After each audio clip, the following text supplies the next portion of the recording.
YouTube, it's Brian Phillips. We knew people have been clamoring to see another tire fill video. So we got this new tractor and we're like, hey, let's fill the tires.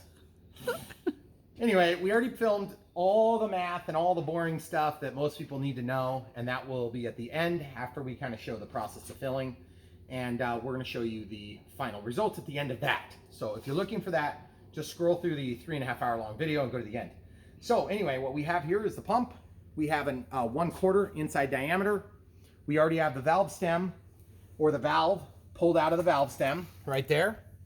It's hooked up to the tire, which is at, the valve stem is at 12 o'clock. It is dark. We started this project when it wasn't dark. We'll be finishing it when it's not dark again. We're putting in 15 gallons in the back.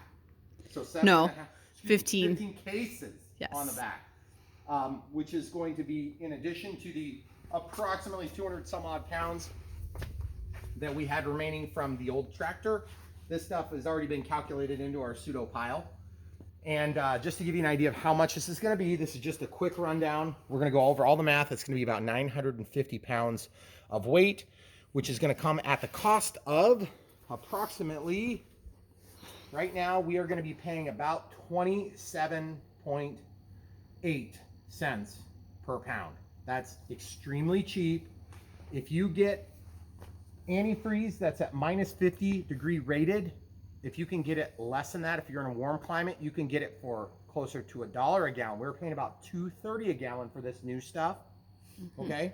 And by the way, we did pay a little bit less for that. It was, you know, purchased last year and we got it on good sale. So I think it was like $1.90-ish or so. So it was a little bit cheaper, and it was only -35, which is why we're going to put those in the front tire. We're going to put the more resilient stuff in the back. So anyway, we've already talked about that a lot. 1/4 inside diameter, 3/8 outside diameter. This is Sioux Chief, just a clear vinyl tube.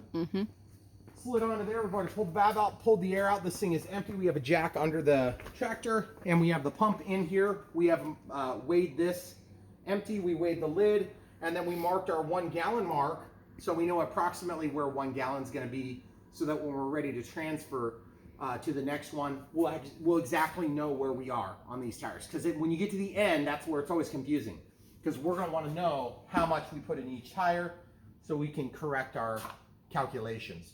Our calculations are real numbers. They're not calculated from Google weights, which they suggested 9.4 pounds for each gallon of antifreeze. They're figuring on 50-50 mix of engine antifreeze, coolant.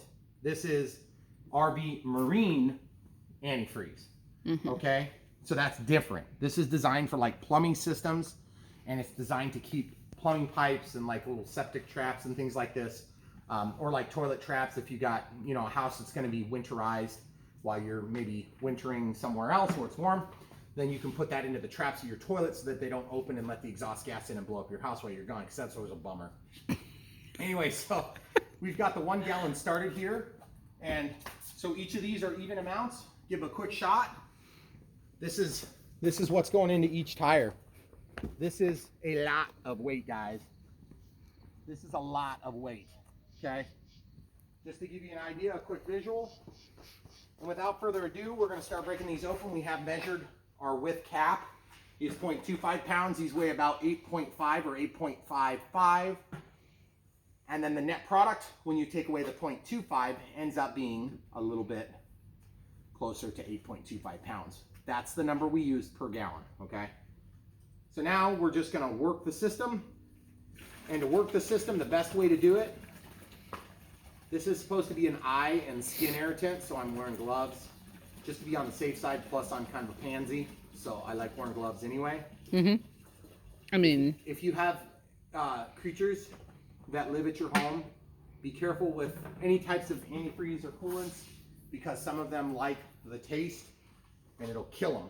So you need to be careful. I don't know if this is true. Speaking of, you want to make sure that your kitties don't get into it and your dogs don't get into it. I think that the dogs have I think it's worse for dogs. But our cats are weird and they like human food. I don't know why. Hey, what's going on over there, camera crew? You having some sort of a love fest with that cat?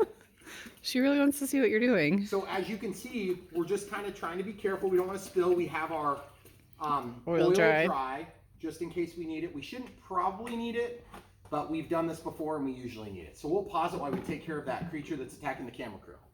Okay. So obviously we didn't talk about this yet. We did at the end. This is a sump pump, Aqua Pro. 6 of the horsepower is the cheapest one we could get that had a 3/4 inch outlet, which is a hose outlet. So you can put like a garden hose on there. And we just used a garden hose adapter up to that 1/4 inch outside diameter barb. And that gets us into that Sioux Chief clear pipe, that nylon pipe. And so we also have, what? If you're not watching the end of this, put your hose on your valve stem first. Yeah. And because it's going to spin around, and then put that on there last. Watch. Plug it in. There it goes. Now what's going to happen is this is going to drop the water level down. Okay. We're going to keep track of how many gallons we're putting in. That's very important, and you may want to keep your bottles if you ever have to take this back out. We have a video showing how to do that. It's a pain, and it's time consuming. But if you have to get new tires, you may not want to go spend another $200 on that. But it kind of depends. It takes a lot of time to do that. So as you can see, it's going down. You can hear it coming in. Come over here and let them hear. That's cool. Okay. So what we're going to do is, as we go. Yeah, definitely. Okay, so look, guys. We're just going to work through the pile. So all you got to do is just keep filling these in. Okay. So just start getting your lids ready.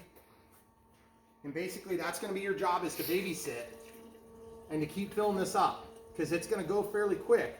And then occasionally the pressure is going to build up in that tire such that this pump cannot overwhelm it, because it's only 1/6 of the horsepower.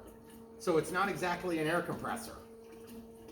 And it is liquid cooled. So if you use this thing and you run it dry, it's probably not real good on the thing. Oh crap. Look, we have a leak. Oh, great. Right here. See? I think it's coming from the bead right there. Okay. So we'll pause it. So we're going to pause it and see if we can resolve that. Okay. So the first things first, we're going to unplug the pump. We're going to let that back out. Okay? And we've got just a little bit coming out. It's not an aggressively tons of product. Okay? So we're going to get the pressure off of this machine.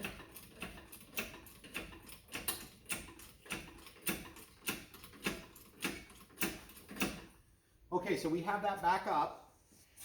And let's show the people where it's leaking. So this is one thing you're going to want to watch for. See, it's leaking right there. So I don't know how much that's going to leak over time. Obviously, it's a little bit of product, so we don't want to lose a bunch. But what's going to happen is, once you get this reseated, ooh, look. You see the bead? Look. See this, guys? Look, right there. Would you give him a shot? Close up. Well, it's dark. See that? Yeah. The bead popped off. So when we let out the pressure, we let out too much of the pressure. So what we need to do is we need to try to get that pressure back in there, and we'll try that next. Yeah, so anyway, we're gonna fix a problem that I created, and that is we let too much air pressure out, so the bead got lost on this side. Luckily the bead is good on the inside, but the bead popped off on this side. So we've been told that you can use a ratchet strap. We have it on there in the center. We also show them the valve. We put the valve stem back in, so there's actually a valve in there, and we have this hooked on. So periodically, for safety reasons, it takes a long time to get up to 22 PSI, which is where we were. You can hear the difference, okay? Also, we have it jacked up. Now, I'm just gonna jack this. What? I think we should clarify that we were told this by Google, not by people that actually know. Yeah, Google doesn't know anything about tires at all. So what this is hypothetically going to do is it's going to hypothetically squish down the tire in the center, which is going to force the sides to engage this bead. Once that happens, we should stop hearing a hiss. And yes, we are hearing that, and we're hearing the hiss. Yeah. We can hear it. I don't know if you guys can make it out. Right now you can hear the air going into it, so you probably can't hear the hiss. You can hear the air right here. And that bead is on there. and it's on here, but it's not on here, okay? Yep. So I'm just gonna keep working, just keep jacking it. And this may or may not work. This ratchet strap is probably not strong enough for this job. So it probably will break here shortly, and that'll be fun to watch, I'm sure. Just take a step back. The good news is you're gonna have like a minute and a half or 2 minutes to respond once this bead seats, because it's not gonna have enough pressure to matter. While we're thinking about that, you can also see right here, there's a deflection in the tire, okay? So I think the ratchet strap we have is probably a little bit too small. Mm-hmm. So this thing's gonna get really tight as we start to build pressure. I just hear a little teeny leak right here. I'll show the people. You guys see that?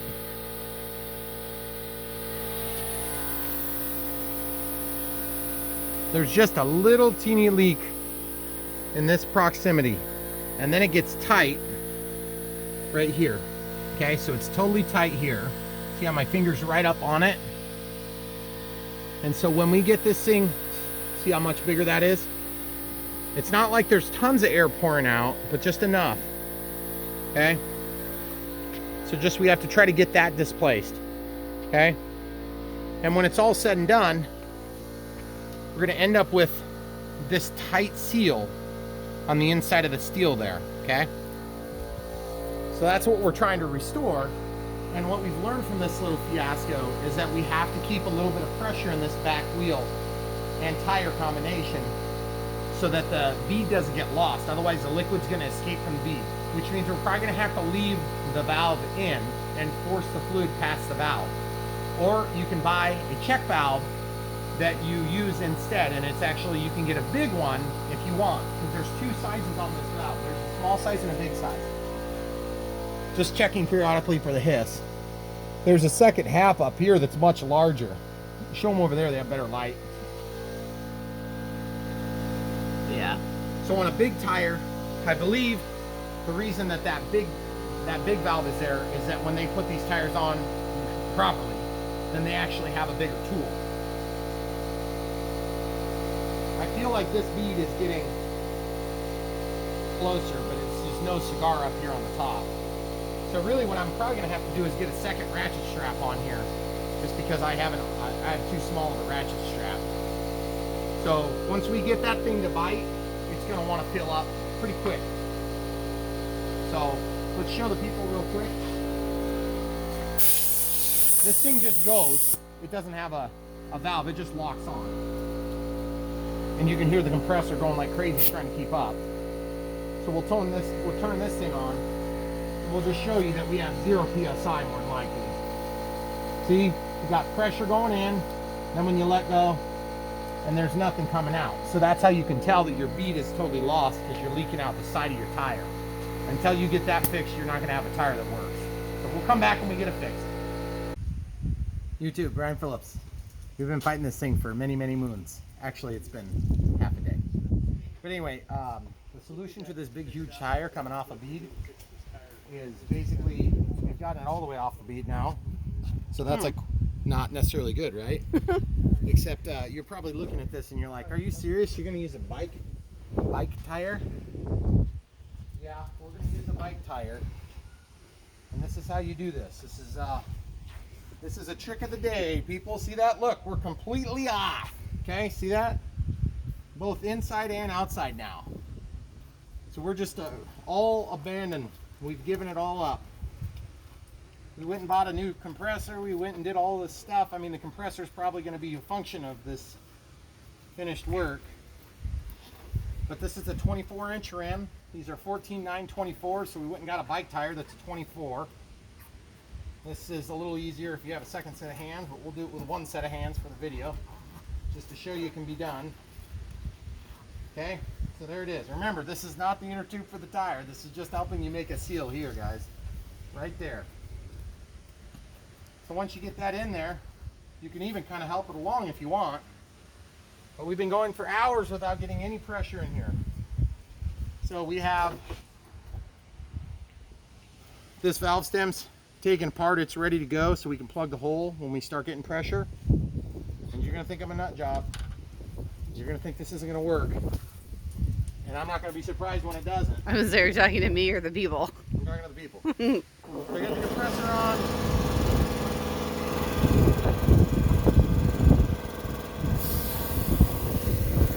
Yeah. We're taking pressure in the tire right now.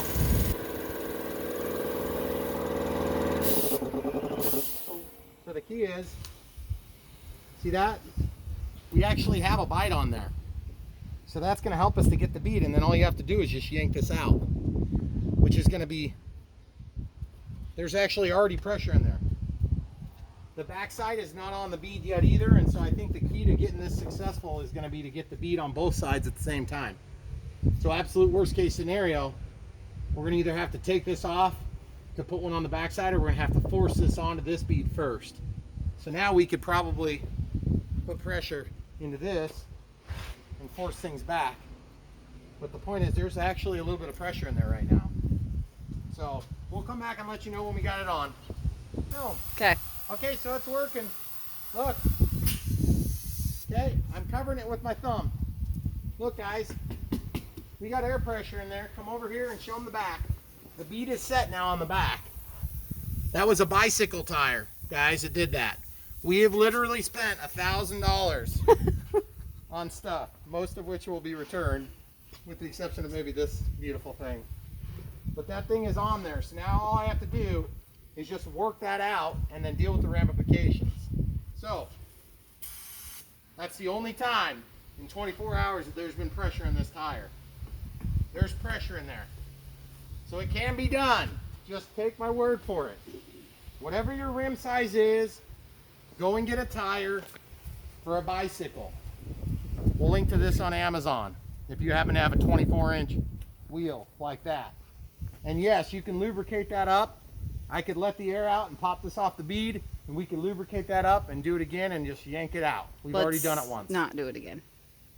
We're never going to do it Can again. we just finish it so it's actually done? Never, ever, ever. Ever. Never. All right, we'll show you when it's all done. Yes. All right, YouTube, we have been victorious. Dawn dish soap. Once your bead is totally destroyed, just slide the tire back, put this all the way in. Don't even think about trying, leave this so that you can kind of get that out. Okay? It's going to trap it. You got to do a thick bead of this all the way around, rotate the tire, every last square inch of it. You're going to get it all over yourself, which is no big deal. Set this in there, and then after it pressurizes, which you will immediately see it start to go out. Once it's there and you feel like it's tight and it's even and it starts to poop out one of them and it looks like an entrail from some creature that died 3 weeks ago, then you just grab that and you just really slowly start working it out. And you'll be able to recover because that Dawn will poop out. So right now we have our regular sit to 32 or 33 pounds per square inch. And this tire is rated for 35. So you can see it's on. And that is a very, very nice sight to see. So for all of you on YouTube, yes, this, not the other $1,000 worth of stuff that I'll probably keep because I want it, but this was a solution. $7 inner tube. This was $7 at Wally World. And then this was, they even have a cheaper one, but you can even get the cheap brand. Don't use just soap water. It wasn't thick enough. Has to be, yep, straight Dawn. And look, it's or still, soap. It's still, you see how much of that we had on there because it's all out. It's all running all over. Now, if you had the correct stuff for the job, then you could have used a lubricant for this. And they make a product that's designed to go in there. Now, we never had problems on the back, but the back was unseated just the same as the front. We didn't even take this wheel off. We never once took it off. We just pushed it back, and the strap, we got tie-down straps, 3,300 pound rated tie-down straps. That didn't do us any good. Nope. A lot of you guys have suggested on YouTube to use the tie-down straps, and maybe that'll work fine for your tire if the design of the tire is got enough of a dome. I don't know. Ours, it just goes out too much. I think what was happening is it was just displacing as much as it was helping to make that bead. It was just pushing it down. So instead of pushing you know, like a narrow tire that would get pushed out. Mine was getting pushed out and collapsing almost. So anyway, there you have it, guys. We're coming up to pressure. We'll go ahead and pause this here and show you what we got for pressure, which is very scary for me right now because I really don't want to do that. But since you've watched this whole long video, this wasn't near as bad as we made it. This could have been so much easier. I was trying to save the $7 because I was like, yeah, whatever. We got the huge compressor. It should be no problem. If I would have just started with that, we'd come back, push that bead off, put that thing in, let it feel till it's tight. Just start working it out and done. It would have been about a 10-minute process. I probably still got sprayed with detergent. Okay, so guys, look. We got a valve stem here. Full disclosure, I still have the check valve in there. I still have the core in there. Okay, so this is going to be noisy for a second. Okay, so we pull that off. I'm going to go ahead and switch to this tool. This one just blows all the time, and I didn't want to let any of the pressure out. Okay, so we'll go back onto the tool. Okay, so we got that set to 35. Just to give you an idea, so we got this thing on. Okay, so we got no pressure there. And here we go. We're at 28 PSI, guys. Good. Yeah, that thing has been super helpful. This has been awesome. This tool is awesome. Yep. Okay, so in case you ever get a brand new tire, because you're a city slicker and you're learning all sorts of things that you didn't know about life, like how to put a tire back on a rim. You just have to spend $1,007. $7 and then return all the rest of the stuff tomorrow. Except the good news is all you have to do is get the inner tube. And I did go for the heavy duty size, and they had two different sizes. I could have probably got a 26-inch and it would have been a little easier to get around. But who knows, maybe then it would have been too sloppy. But once you get it in there, that thing stretches and gives. I mean, I could still use that for a tire if I had a tire for a bike. I don't know that our bikes are 24 inches frames, so. no idea. But either way, look guys. See that sun going down? The last time we started this project, the sun was going down. We've come full Yeah. circle. We are better people Except now. we haven't started the actual project yet. There's that too. There's that too. But we have made a giant mess and spent a lot of money. And moved But we 1,000 didn't- pounds worth of product like 4 times. One expensive contractor that knew what they do for a living. That could have done it in 10 minutes and probably charged me $100. We didn't do any of that at all. We spent $1,000 doing it ourselves, and now we're gonna hopefully be able to return some of it, and then keep the strap so we can tie down the tractor when we need to transport it to the tire place in 2 weeks when we lose the bead again with the 400 gallons Of fluid in it. stuff in it. It's all right if you guys hear about an eruption of Dawn dish detergent coming from the middle of Iowa to the whole planet. It was just my tire, no big deal. Yeah. All right, now you know how to do it. It was super easy. Can't wait till the next time it happens. Come back for more. YouTube, Brian Phillips, coming back with my tail between my legs. You may have noticed a small gap in our procedure where we let all the air pressure out of the main wheels on the tractor. Just one. Just one, and we lost the bead. So I've come to learn that when tires are new, they haven't molded tight to the wheels.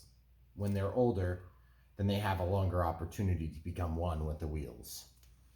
We were using this. It was hooked onto our sump pump before, which was shooting liquid through this, and you can see the little score marks or the marks to simulate. This is what we were doing. We were just kind of screwing this on. This is 1/4 ID.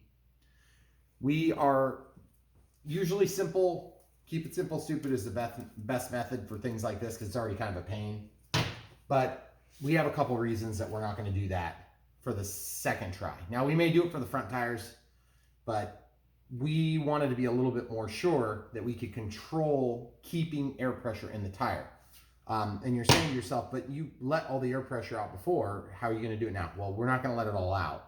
So option one would be to do this and leave that valve in there, leave the core in so that the air never comes back out. And then we would have to undo this periodically, check the pressure, and then relieve pressure, because as the volume of the tire gets smaller because the liquid it's non-compressible, then the PSI is going to necessarily increase. And there is a maximum of like 35 PSI on that big tire, which I don't know if I buy that, but that's what they say.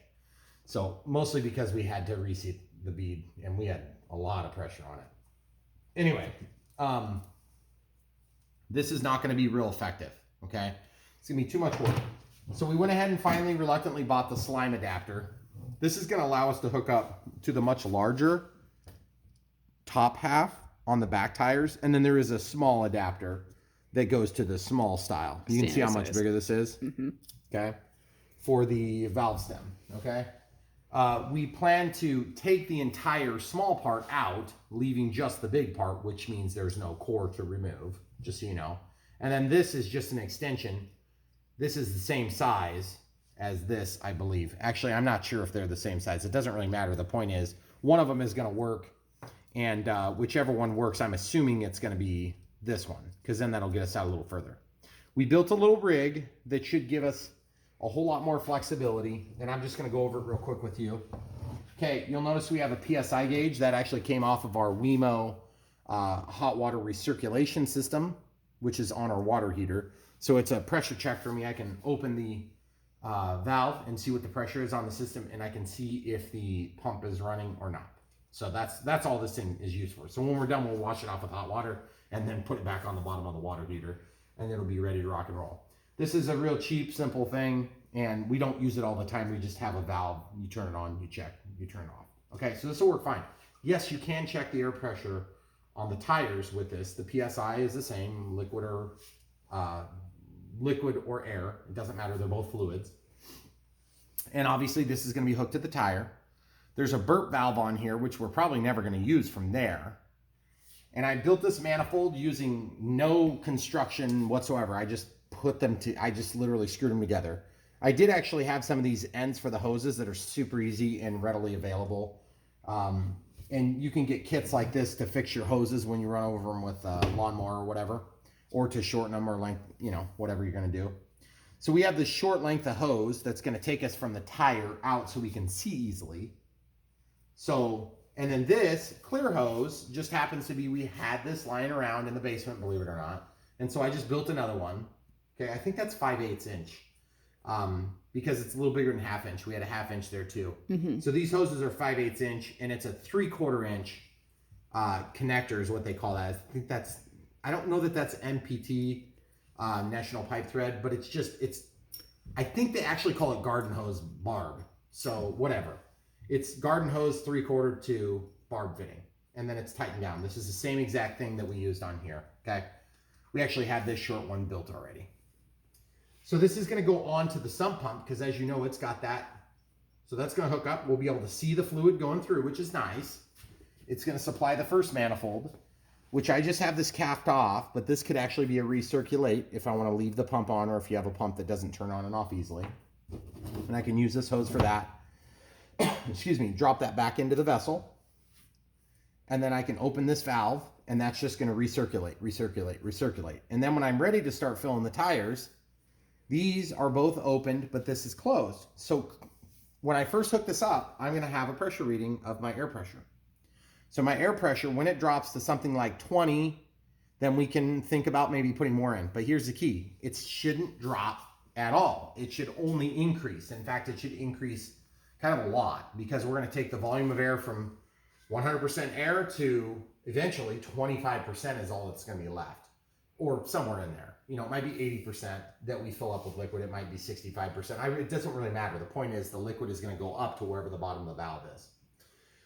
So throughout the process, I shut the recirculate, I open this, or I open this first and then shut the recirculate, whatever, it doesn't matter. The point is, I'm not going to use the recirculate unless I find that I need it, but I do have it there. And these things are like $4 or $5. I mean, they're cheap. You can get them at local supply shops. It's not a big deal. Yep. So once you turn the supply on, then it's going to flow into the tire, and you could shut this if you wanted and just not see the pressure, or you can leave it on the whole time, and you know if you're going to overpressure the system. I'm going to guarantee you that that little sump pump will not be able to overpressure this tire. And if you are concerned then you can also open this recirculate a little bit, and that will allow for blow off in case you overpressure it. But I'm telling you right now, it's just going to go back out, and it's going to burp through the pump itself, and the liquid will just like, there'll just be a bunch of bubbles all at once. Okay. So my concern is I don't want to let that happen too much to where we drop down to like 5 or 7 or 0 PSI in the tire worth of air, because that's going to allow the bead to pop off potentially. I'm not saying it will for sure, but it could. And I don't want to deal with that again. That was a pain. Also, yes, once we get liquid in there, I don't want it to happen, because then there's going to be a bunch of liquid that comes out. So now that being said, we're going to let this heat lamp work just so we have all this stuff nice and supple. Of course, it's cold now. We were doing this, it was warm this weekend. So this is our plan. We're going to show you how it works, or if it works. We have a little bit better backup plan than we did the last time we did this, because we learned a lot from our mistake, which was when we saw that the bead had broken, the liquid came out and it went down on the ground and it ran just like 6 feet. We probably lost like a quarter cup. It was just virtually nothing. It was dry, and it's antifreeze. This stuff doesn't dry very quick. In fact, you can kind of see the mark on the ground it left. And then there's a bunch of Dawn dish detergent from where we were trying to reseat the bead. Well, anyway, we're going to put this thing under here. This is just a construction, what do we call it? It's called a utility sled. Utility sled.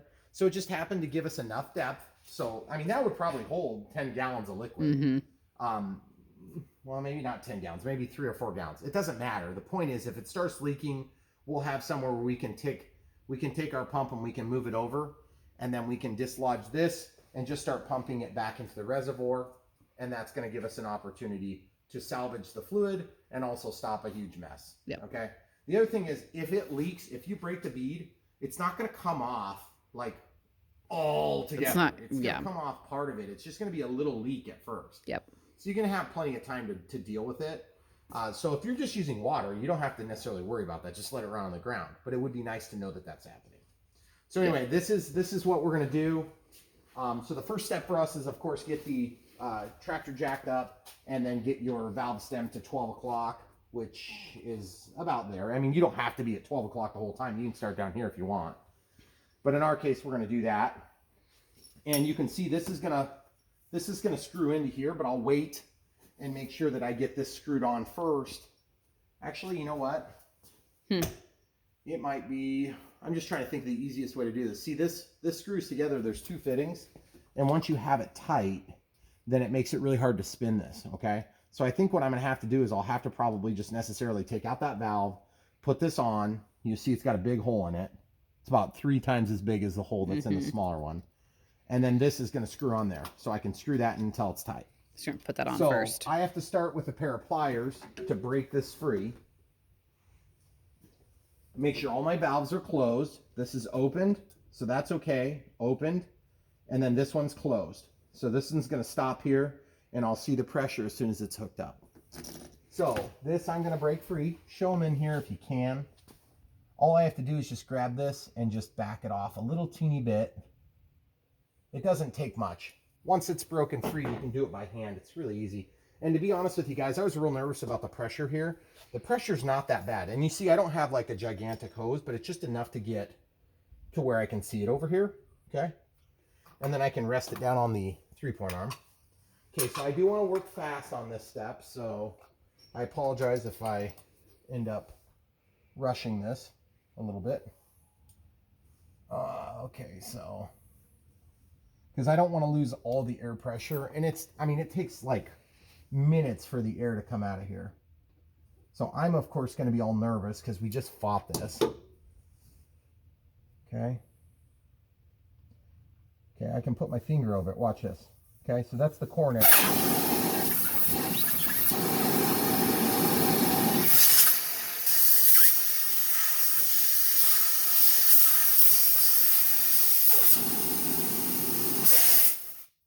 Okay, so that's a lot harder than I was thinking. Wow.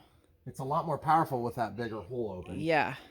And so now I need to figure out if I've got the right size fitting before I lose all my pressure. So we're probably going to pause it. We'll repressurize the tire and just make sure we don't lose it and pop the bead out. Okay. Okay, so guys, sorry. That was a little bit more air pressure than we were expecting because the big hole's quite a bit bigger. So it's on there now. And see how much more reasonable that is Yeah. when you regulate it? So anyway, so that being said, we got it back to about 18 pounds of pressure. And you can see our little hose is just, it's doing its job. It's just telling us that we have pressure there. Okay, so that's good. So if I want to shut that off, then I can shut that off. But it's just going to leak more. And I'm just going to try to work out some of these. You hear that leak is gone now. Yeah, that sounds good now.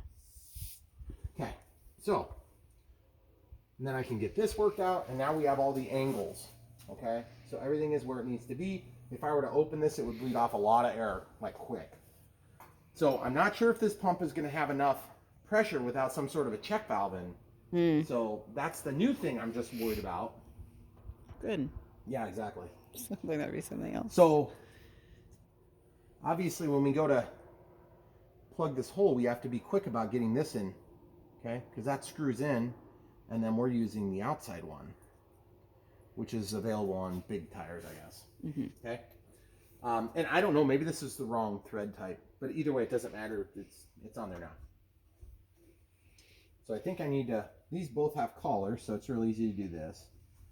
Just get these screwed on. So we'll get those screwed on real quick, and we'll come right back and show you how it looks. All right, guys, so we've got everything ready to plug in. We've got the hose here. It's all hooked up, ready to go, so we'll be able to see it flowing. It's going to stop at this. It's going to stop here, and it's going to stop here. So it's going to have nowhere to go. So as soon as I turn that pump on, this is why the recirculate would be nice, because you can have it running, and it'll just flow back into here. And then you can just divert it into the tire as soon as you're ready to go.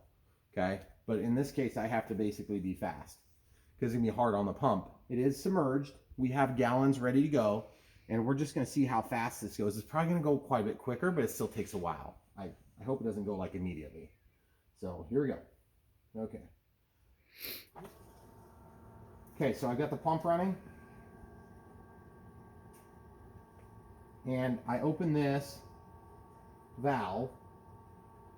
So now it should be going in, but it's not. And you'll notice why. Probably because I can't overwhelm the pressure, I wonder. Okay, so I'm just going to undo the pump. It might need to be primed first. And that's where having this bypass would help a lot. So let's go ahead and pause, and we'll get the primer hose, or we'll get the bypass hose hooked up. Okay, good.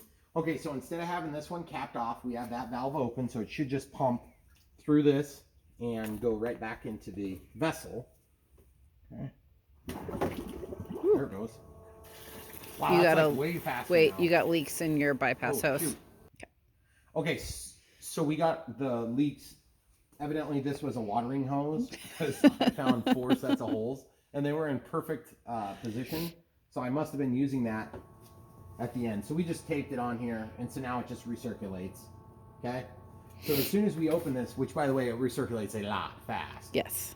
So hopefully when I open this valve, I'm going to close. Okay, so now it's going to the tire.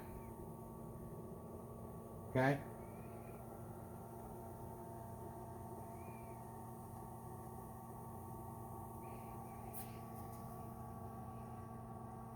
Is it? I don't know. Doesn't seem like it's taken too much yet. The pressure hasn't dropped at all. We aren't hearing hissing. That's always good. I just don't know if it's got enough to overwhelm the pressure in that tire. I feel like the level should be dropping faster. It's going in. I can hear it. It's got to be going really slow though. And it's going to be a tougher process, because now we have to try to avoid getting... I think I'm hearing bubbles there. It's so hard to tell if it's going in or if it's staying there. The other thing is water weight. Because right now there's only, what, like 2 gallons or so in there? Mm-hmm. So let's see what happens when we get it a little bit deeper. It's going to overwhelm the pressure from the back pressure in the tire.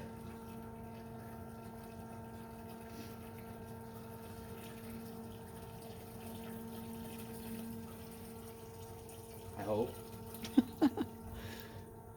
Sure. And it wasn't a fast process before, so we'll see if it's... The other thing is maybe we don't have enough horsepower on this pump now, which would be a bummer.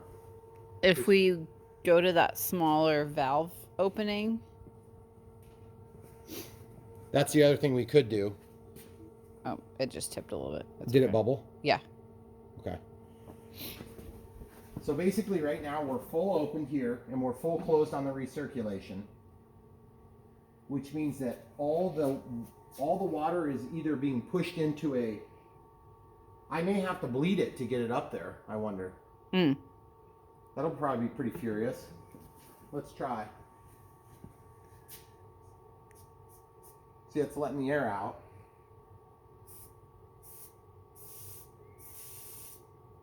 This is open, that's open. Well, let's close this.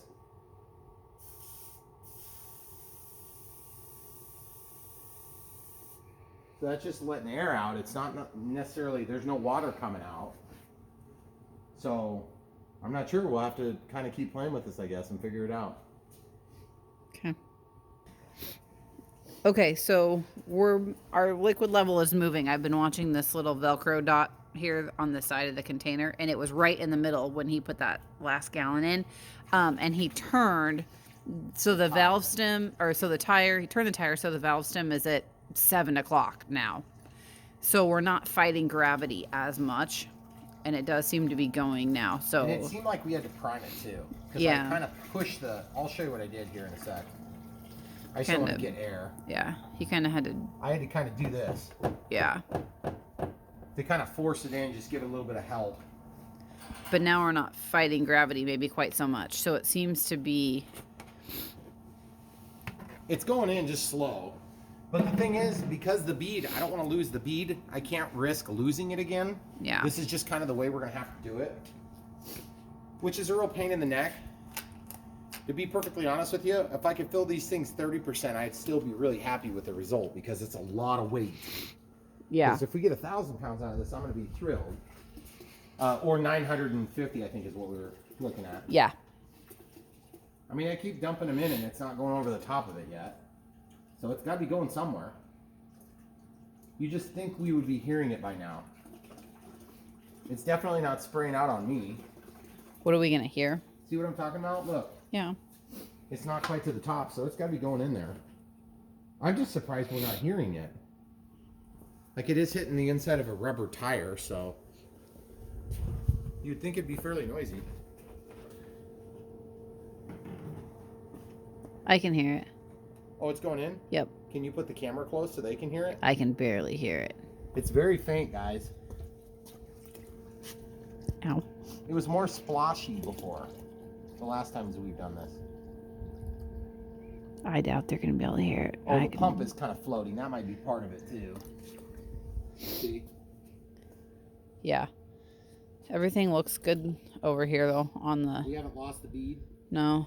That's good, because it would be kind of a bad time. There'll be a lot of... Oh, and by the way, I don't know if we mentioned this in the first video, but the reason we couldn't use ether... It's on the reset front. The bead, no, spinning around.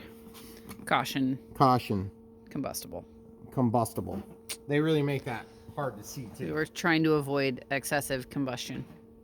Yeah, excessive combustion is not generally recommended in this Well, process. and we'll probably have a whole separate video on how to reseat the bead. Or we're going to show it in the middle of this, and then we'll have a separate video as well. That's Yeah. the same exact thing. If people don't want to watch us fight it, this part of it, just I to don't even reseat know the if we bead. should show that. That was frustrating for me, and I was not having success. It was very frustrating. Yeah. But either way, all right, so it's working. It's just working slower than expected. And this is the price you pay to try to keep a bead. Now, if you had a tire that was like 5 years old and you were doing this, I don't think you would have near the problem. So you could drop the PSI way down, like 5 PSI, and I doubt you would lose your bead. And this is going to show you, you can see it wiggling. You can see the pressure from the pump moving that needle. Okay? So it's wiggling.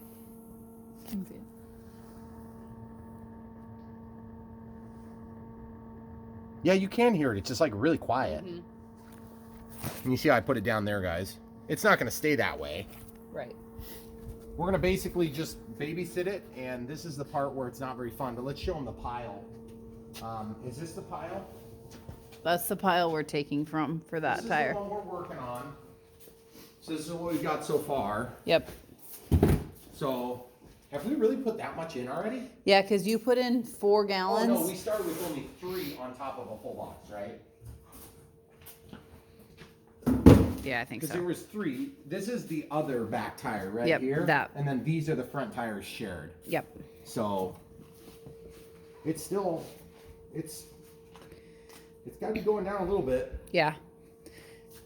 So it's 7 cases plus a half. So that was the 3 that we started. That plastic tub, the tote had 3 gallons in it when we started this. And now he's just been adding more and more. And the other thing too is there is a burp valve on that thing. And I pressed the burp valve on the slime. Has that burp valve, which I didn't think we would need because you can just lift that and let air out. I mean, you could just, on a smaller tire, like on the front tires, I'll just lift it up and let it bubble. Mm-hmm. And then put it back down so I don't overpressurize the tire. And to be honest with you, if we knew we had the bead in a situation, like maybe once the liquid level's up here, it's less likely for the bead to pop. I'm not sure. Maybe at that point we're safe to go ahead and lift it and lower it and just let the air out. Because once the air's out, you're not fighting near as hard. And we have a ton of safety margin here because we're only at about, I would call that maybe 10 PSI still. We haven't even changed the PSI at all. So we're actually probably a little less than 10 right now.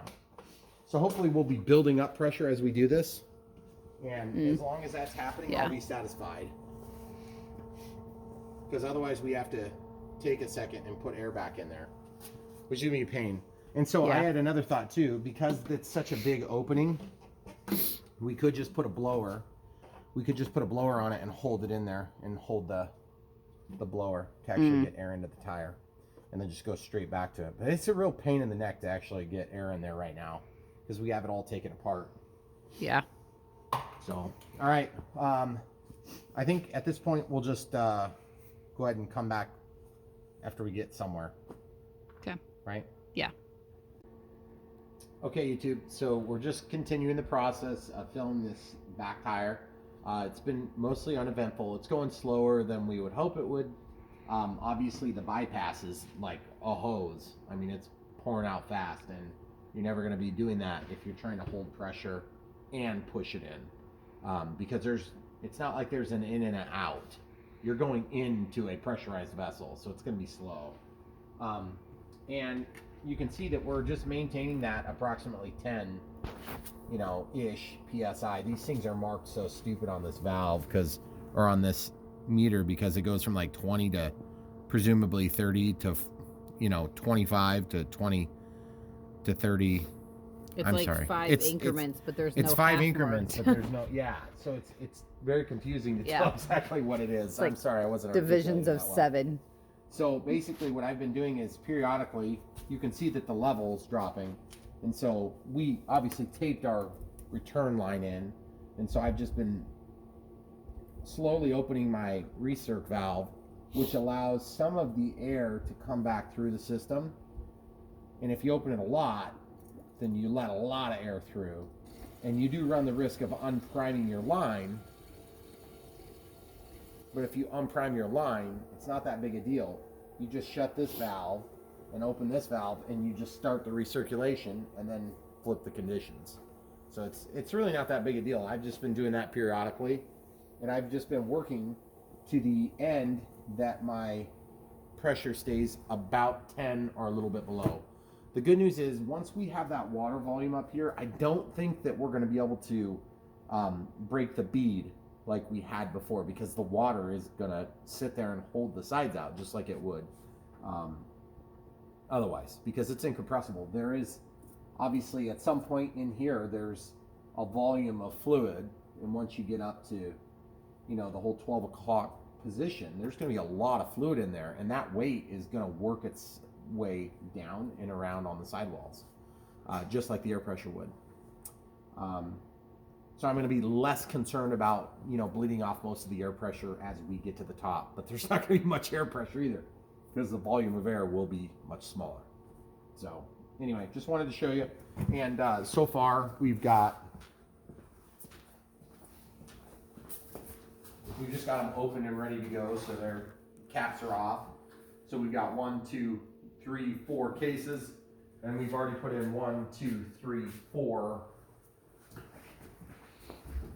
Half on yeah. the top. So 3.5 cases are in it.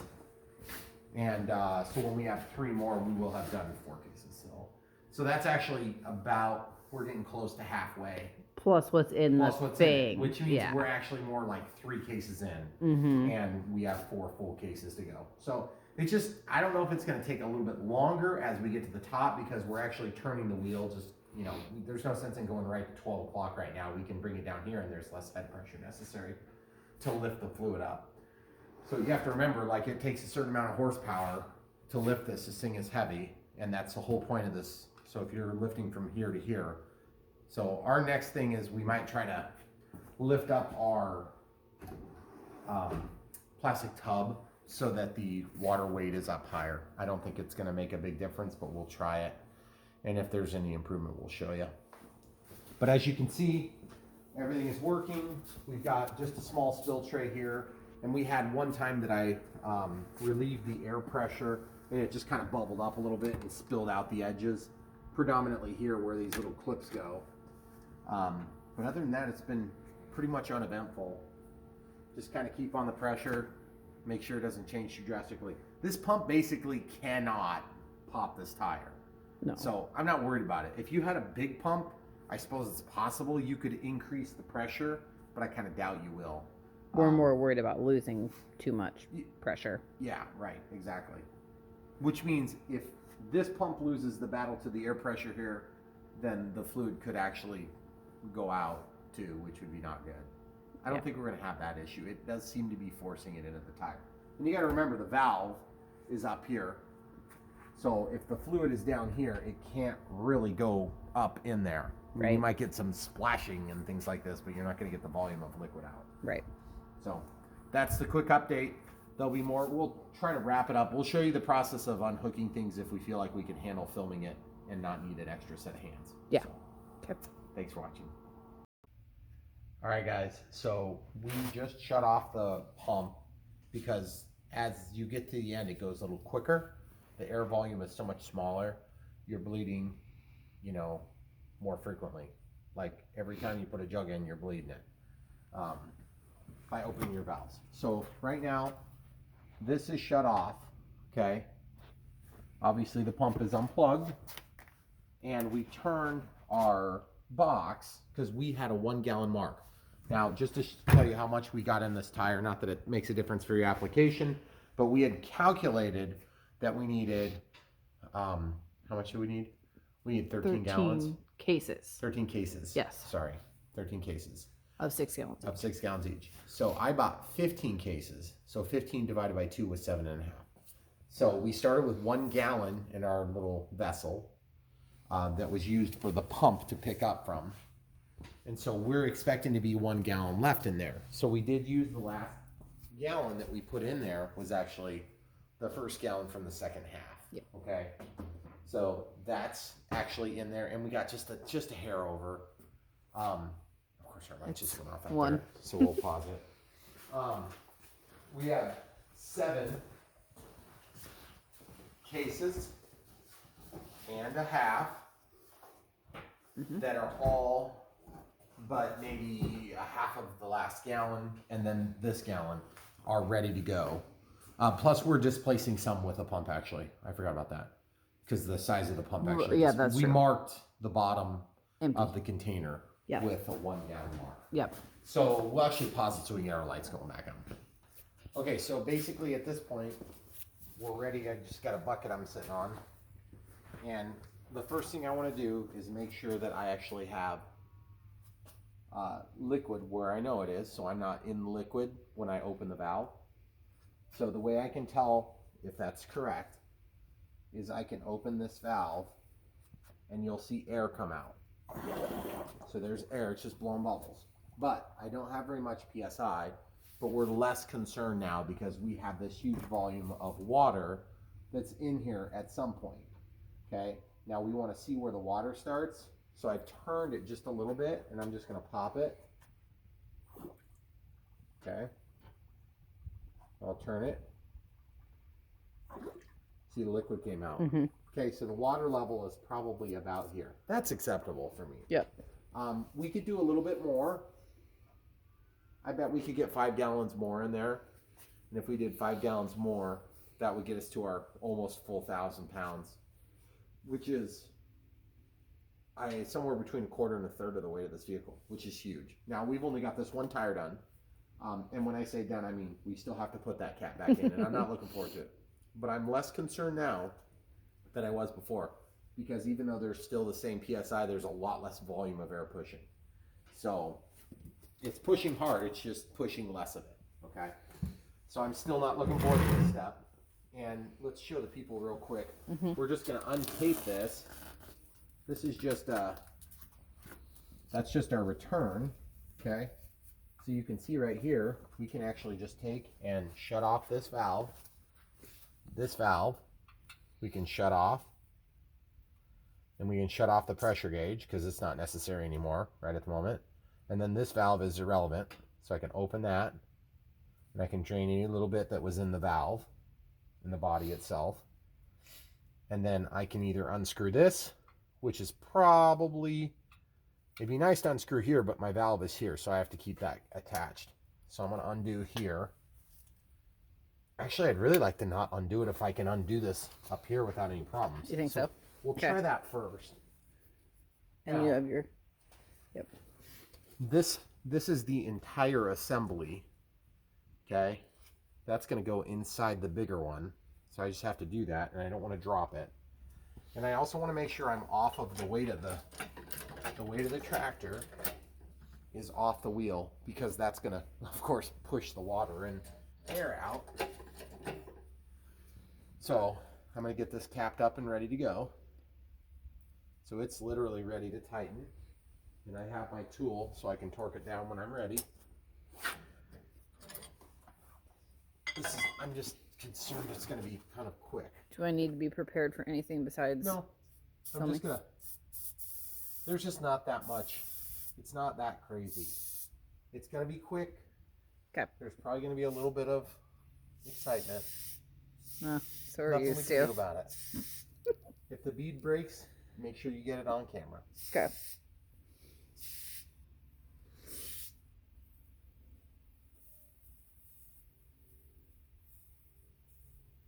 There just isn't that much air left in there, guys.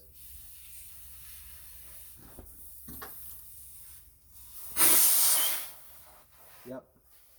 I trapped just a little teeny bit still. Okay. So the valve is most of the way in. Okay, so it's tight, finger tight now. And now I'm just going to grab this and just tighten it down a little bit more yet. I wish that was a hex, so that I could use a crescent wrench or something on it, but I can't. Okay, so the first thing to release is that. Let's get this valve emptied. So I can just hold this up. And just all the little bit that's left. Open the valves. Open the valve. See, just a little bit left in there is all. That's not bad. No, not bad at all. So we did good on that. So I can shut this valve and shut this valve. We can shut this valve and leave the recirculate opened. And this is literally ready for the next tire. So now let's go ahead and get the pressure back in. This is off, so we don't wake everybody up in the neighborhood. Not that I care. Or children. They came to the country for peace and quiet, but then we moved. They moved next door to us, so. Yeah. Better luck next neighbor. Okay. So we get the stem off, or the cap. 4 PSI still. That's good. So now we can just run the air back up to where we want it to be, which is going to be 22 PSI. Oh, I'm not even in. Oh, I get it. Yeah, you might have a better angle at it. Sorry, guys. Here, I'll get you. Okay. Ready? Yeah. Okay. We'll just wake this up. You'll notice it fills really quick now when you have a smaller volume of air now. Whoops.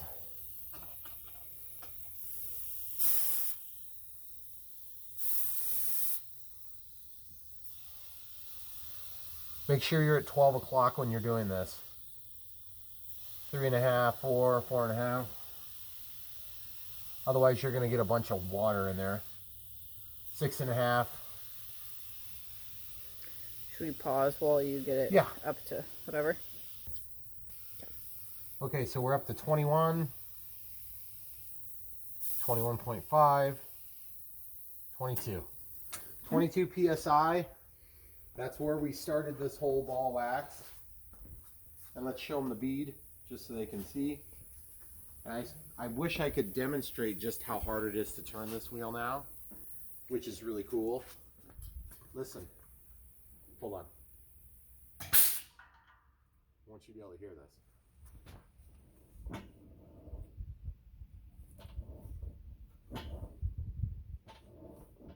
Can you hear it? I can barely hear it here. I can hear it. I can hear it sloshing. It's weird when the first time you drive a tractor that has wet tires, you'll notice it, but when we took the water weight out of the 1025R, I immediately noticed a performance difference. And it's weird because it may be a little bit more zippy, but I don't know about you guys, but I don't really care if my tractor is zippy. Nope. I want it to be powerful, and I want it to do what I want and have the traction that I want where I want it. So it's a lot of work. This would have been a lot less work if we wouldn't have made any mistakes. Mm-hmm. But the biggest mistake we made was letting the bead come off, and that also complicated the whole situation a lot. So I think it's just a function of a bigger tire. We've got the pressure back. Obviously our containment vessel, we didn't have to take advantage of that. I suppose we should probably show them on the ground in just a second, so we'll pause it and do that. Okay, so it's sort of the moment of truth, the proverbial moment of truth. We're going to let the weight off the jack.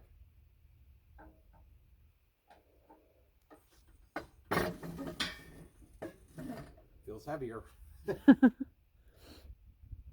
So it's sort of uneventful at this point, because when you do wet tires, you end up with a very heavy tire that's in the exact otherwise same condition. And the bead and everything is right where it should be. And the only thing you're going to notice difference is you may actually feel a little bit of sloshing when you first drive it. So we will show you the process for the front ones also. We don't think the front ones are going to be near as trying, just because we don't think we're going to lose the bead on them, and we might be able to do it the simpler way. But even if we do the exact same method, there's one more adapter that we just screw in. It's the exact same process. It's just a little bit smaller. There's still a lot that's going to go in there. Mm-hmm. So because those tires are about the same size as the back tires on our 1025R. Yeah, they're actually a little bit smaller, I think. Not much. Yeah, I mean, these tires would have been a little bit wider, and that was the only difference. But that's pretty much the same size, you're right. So that's... Are we going to show them driving it in with one wet tire? Or it's not going to drive any different, but what we'll do is we'll go ahead and show it. We'll show it driving, just in case it blows up. It's a good thing that people can't see me cringe. Yes. Are you going to back up a tiny bit and I'll take the blocks out? Yeah, okay. We can do that. Okay. Okay, so he just turned around. So the side that is closest to me is the side that we just did tonight.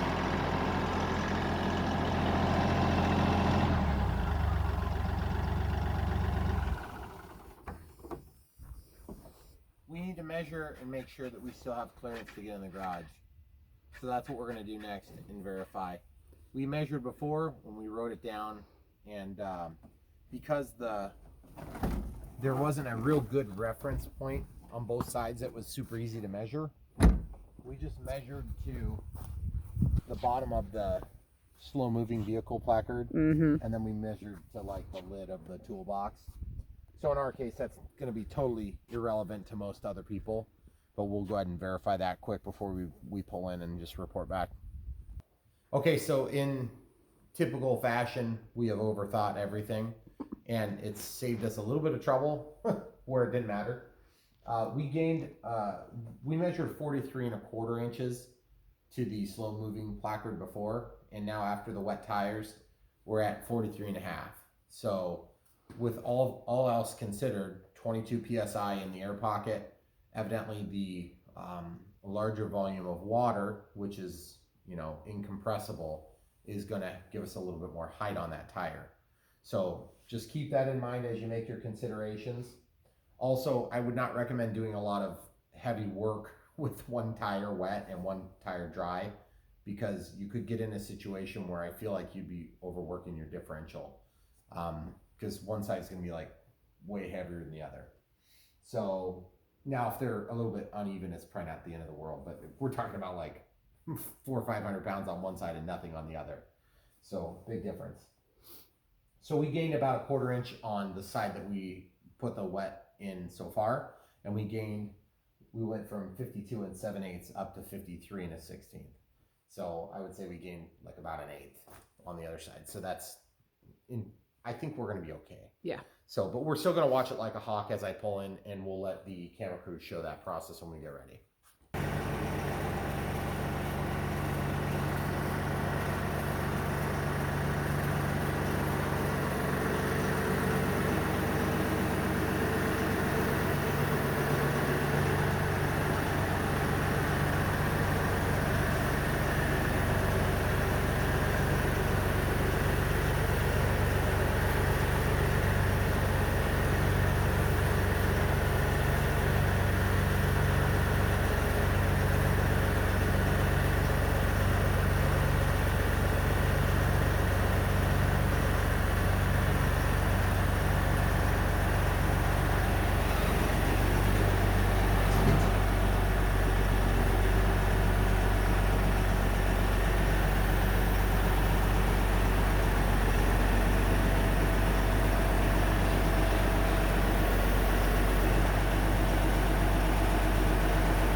So obviously this isn't in closing for the whole video because it'd be way too short. But we got in. We don't show you these details just to drive you crazy and make you bored. We show you these details because we tend to overthink things, and then you don't have to. You can just watch us fail miserably for extra excitement. But we do have one wet tire, only 3 more to go. And to be honest, it wasn't that bad, was it? I mean, no, seriously. Once we got started, it was we got past the fact that we lost the bead. Yeah. It actually wasn't bad at all. Because we're on like day 4 of this project, technically. Well, not really. Okay, we are. Technically. This is the 3rd day. No, it's after midnight. Oh, yeah, that's right. I guess. But yeah, other than that, I think it's gone well. The actual it's done. Process of doing it is not that bad. It's not off the rim anymore. It is not. It's not. And it will be a lot safer vehicle because of it. It's going to be a lot more efficient for digging. It's going to be more effective for digging. It's going to be more powerful for digging. You're going to transfer more energy into the ground as you put the loader in because you have more weight holding you down and driving you forward. It's going to be better in the snow when we're clearing snow. It is not going to be better on fuel economy, which is not a great issue for us in terms of going from here to there. Yep. I mean, it's always an issue for everybody, but it's not like the predominant issue for us because we don't drive miles. It's not a safety factor. No, it's an improvement on the safety factor. So, and if you knew you were going to run all the time with a heavy implement hanging here and you're just trying to balance it out, I'm still a little bit weary about that because of the differential. So you want to check with the manufacturer if you've got questions on that. I'm super happy with the way it's worked out. If we could have cut out the first 2 days, which were basically scrubs from the Bead, I would be totally satisfied. Look how much we put in there. I know. Look at that. That is incredible. That whole stack of stuff. Let me stand next to it. I was going to say, you have to stand there because it's taller than you. I mean, it's like that That is a ton of stuff. Well, it's not quite a ton. It's going to be half a ton. Mm-hmm. But it's taller than me. And obviously there's a lot of airspace in there, but even still, it's a lot of weight. Mm-hmm. And it's actually pretty cheap, really, if you come right down to it. Yeah. So, all right, we'll have the front tire coming up right away. Should be actually a pretty straightforward process, but we appreciate you guys watching. Hopefully you got a chuckle from watching us screw up. If you haven't already, like the video, subscribe. There's a lot more action just like this. Usually the longer the video, the more frustrated we get and the more stupid things come out of our mouths. So hopefully you'll enjoy that. Stay tuned. All right, YouTube, so we're ready to do the front tire. Obviously this one has just a small valve stem and a regular core in there. So we're gonna start by taking out this valve stem cap. And there's a guard around it, so it kind of makes it awkward to get that off. So we're going to use the slime water tire air mixer thing. We'll have to link to that, by the way. It's like an air and water bleeder valve or something, Yeah, is what it's got a called. burp valve on the side. Yep. Basically, I'm using it for the adapter. It's a lot faster if you can get the hose to fill, but we ran into pressure issues in the back.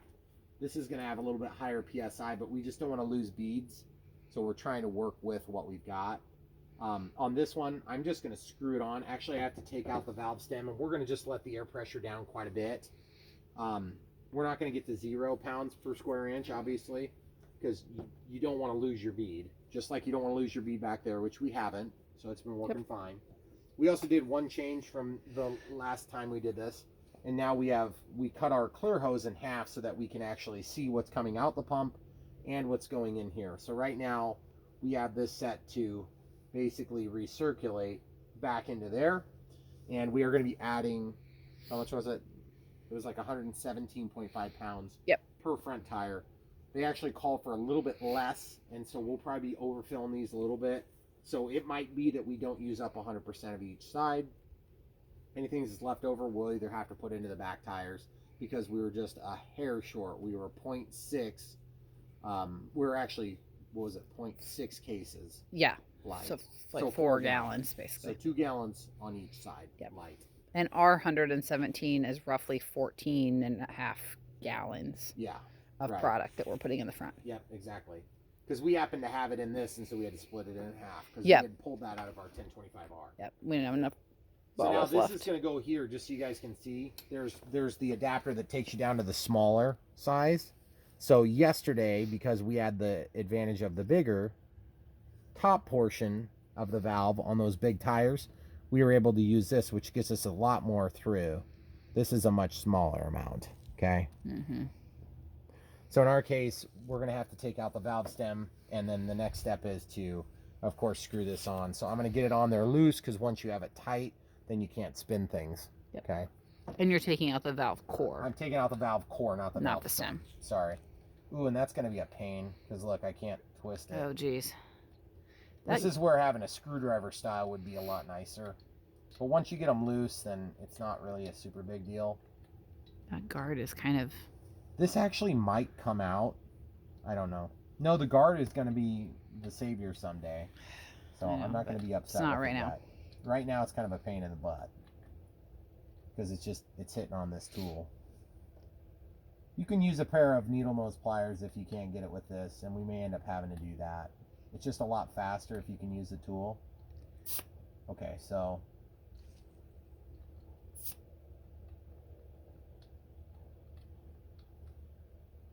very challenging to tell if I'm actually getting it to spin or not. I don't know if I am. Do you mean to hold the tube? No. Okay. Because I need to be ready with it. Okay. So the reason we're showing you this is just to give you an idea of the first part of the process. Yeah, that's going to be tough. I almost wonder if I need to get myself a flat screwdriver. We'll be right back. Okay. Okay, so in this case, I'm just going to use this super small, this precision screwdriver here.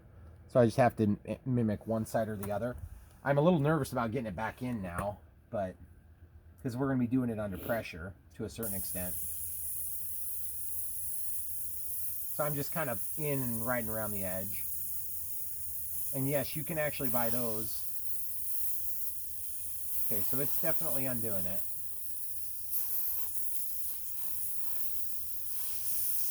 Okay, it's sticking out. Just making sure it doesn't shoot out at my eye.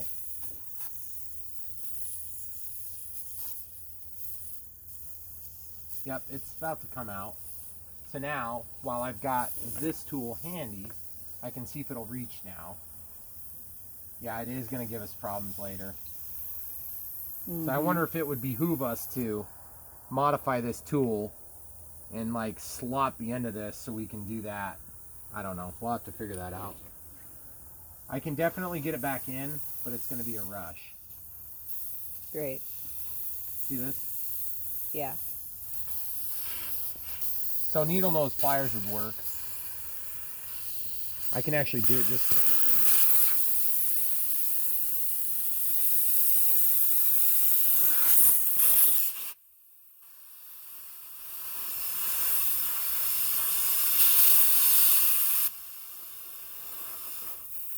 Okay, so I'm just screwing this on.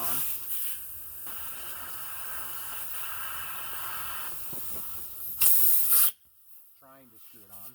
Yeah. It's awkward with that little guard. Okay, so I got the first one spinning. And at this point, don't let the air pressure freak you out because it's not going to hurt you unless it goes in your eye or shoots some debris in there. So we're on. Now I just got to tighten it so it doesn't leak. It's cold. So it's not making it easy. So I'm going to open this valve.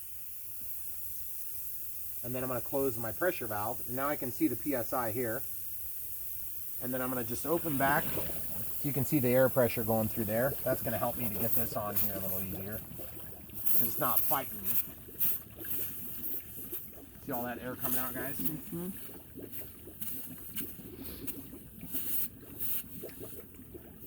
We're getting close. Okay, now I'm going to close this off. Okay. Having all these valves really does make it a lot easier because you have stuff you can do quickly without unscrewing. If you have to unscrew every time you need to do something, it is a pain.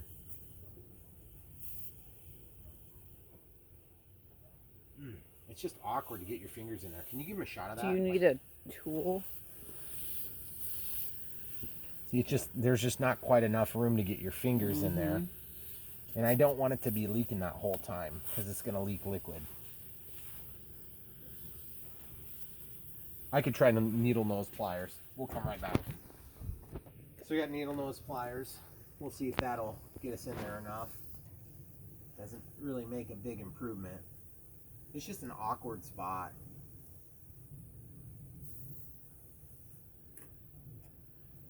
Just not, I wonder if forceps would work better actually on this. A little longer. The other thing I could do is I could loosen this, which would give me the ability to spin the whole mechanism like this. See? Yep. But I actually kind of had that where I needed it. Now I can tighten this bigger one. Okay. It doesn't seem like much, but being able to stop all those leaks and stuff with all the different spinning parts, it makes a big difference. I mean, that would be like impossible if you had this whole rig. And of course it happens to be cold, so like all the hoses are getting stiff. Yep. So the other thing is tape your recirculation hose. Now if you didn't watch this part, basically this pumps in here, it goes to this T, and at the T we have a valve. Right now it's set to flow right back into the vessel. And then when we want to, on demand, we can switch and open the flow to the pressure gauge and also to the tire, which it's going to bubble. See? That's because there's pressure in here. Now what we can do is we can close off this, which means that we're going to be in effect, oops, I got to tighten that one back down. In effect, we're measuring the tire pressure. Okay? When this is opened and this is opened, but this is closed. Okay? So you're actually seeing what the pressure is from here.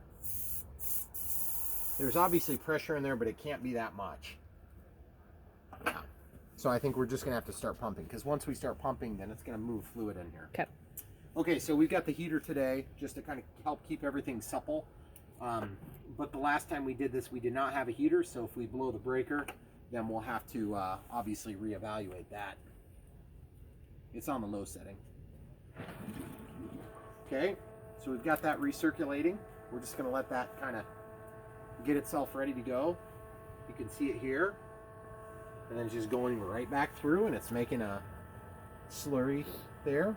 This could go really quick. I don't know, because this is a much smaller circuit than yesterday. It's also a much smaller hole. That's what she said. Okay, so look, there it is. Well, it's going in way fast. You can see the bubbles.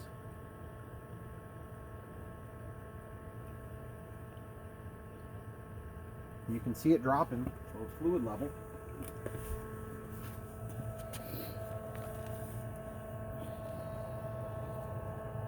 Oh, that one's got a cap on it.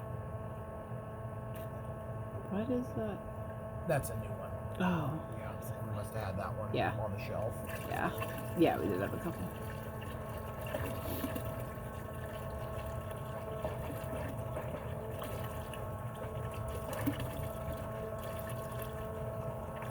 This is nice. You can really see what's going on when you got the clear on both The sides. clear does make a Makes big it a lot difference. less ambiguous, that's for sure. Okay. And you can see it's just, you know, you move a little bit at a time. You don't have to have it all done at one, you know, big burst. It'd be nice to do that, but it doesn't have to be. It's actually a lot less stressful when it goes slower. Yeah. Okay, so now what's happening is we're actually recirculating and we're pumping. So as soon as I shut off the recirculate, it's gonna go like fairly quick. Okay, so now I'm gonna shut off the recirculate.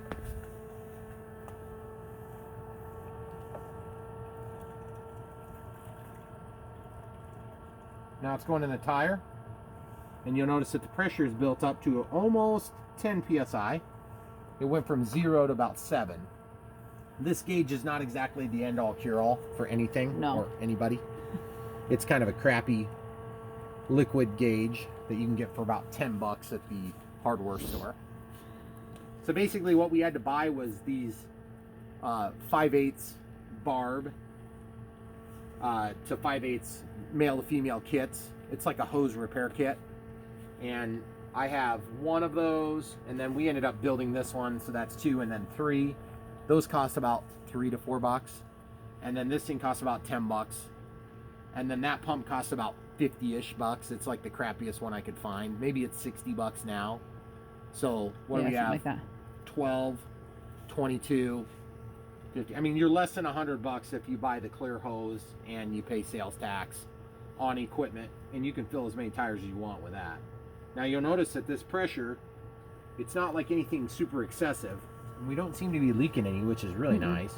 But you also notice it doesn't seem to be really like moving super fast either. Well, it's definitely moving. It's moving. Actually. 'Cause you were Moving a lot faster than last night. I know. Probably can't eat soup tonight. We won't need to stop to eat because it'll be a lot quicker. Whatever.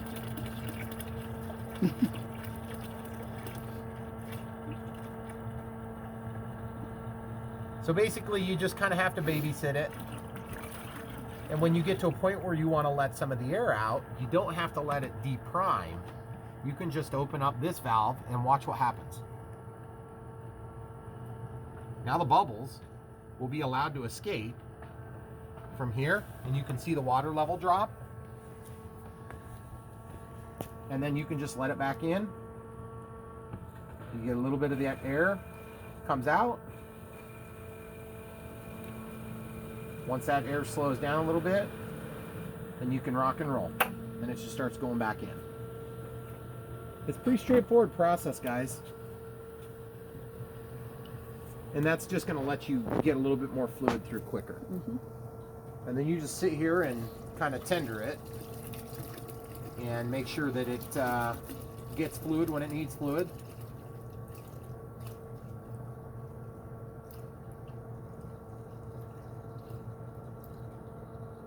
And you'll notice this stuff is kind of like brown. That's because it's purple plus pink. I think it's actually might be the other stuff that we were using in the back. Only difference is that might have been minus 75 degree. Yeah, might have been. Either way, it doesn't matter. It's still an RV antifreeze. So that stuff should not freeze for a significant amount. We don't really see temperatures of minus 75 around here like almost ever. I mean, I'm sure there's probably some record. And especially being parked in the garage. Yeah. It's not going to be. And you would have to like lower to that temperature for some period of time. Yeah. But if we're clearing snow and stuff like that, we want to make sure we don't run the risk. If it's that cold in our garage, I'm moving. Our garage doesn't get that cold either because we got heavy duty insulated doors and we have insulated walls, and it actually stays warm. You can run one small 1500 watt space heater and it will warm up the garage enough to melt all the snow off of a vehicle like this probably in a day. Yeah. And off of a small machine pretty much overnight, which is what I wanted to happen. Okay, so you'll notice this is right at 10 psi, so we're going to have to bleed this again probably. So if you stay on top of this, it's really a pretty easy process. See, drops the prime. See, now we can see good. So that's just going to let the pressure out. I think this time we're running on an empty circuit, you know, like we're actually getting this empty. Okay, so we can start that back up. You can actually hear the water flow in. You think they can hear that? I doubt they can, because the pump is louder. Yeah. Like, yeah, I mean, I can hear it, but I don't think you're going to hear it on the video. I don't think you're going to hear it on the video at all. Should we pause and... So basically, we'll just work through this, and at some point, it's going to get to the point where you have to test the water level. So why don't we dump these in, and then we'll go ahead and show them how to check the water level real quick. The water level, of course, is going to be indicated by, you know, where it's filling up here on the tire or here on the tire. And you have no way of seeing, except we happen to have a clear hose, which is the rationale behind the clear hose today, instead of the opaque hose that was just a hair longer. So what you can do to see that is super easy. You basically close this off, let it bleed, let it burp. And if you're not worried about dropping your pressure and losing your bead, this is super easy. You can also unplug the pump if you want to let it lose the prime. See this? We just let it off a little bit and you can see it's back here now. So it's just fighting. The pressure is kind of trying to neutralize. So we want to win the battle. So we're going to go down just a little bit further. Now watch this. When I turn this,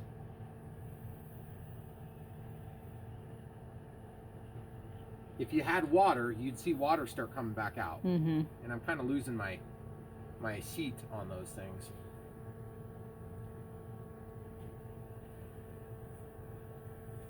See, we still don't have much in there yet. Okay? So we'll go ahead and open that back up. Ah, see, we're draining now. We got a little leak going. So I'm going to just shut this off.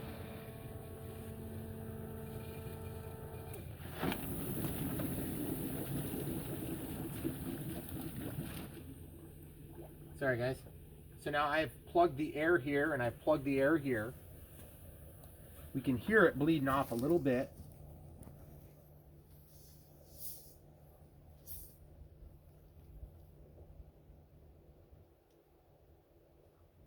Okay, there we go.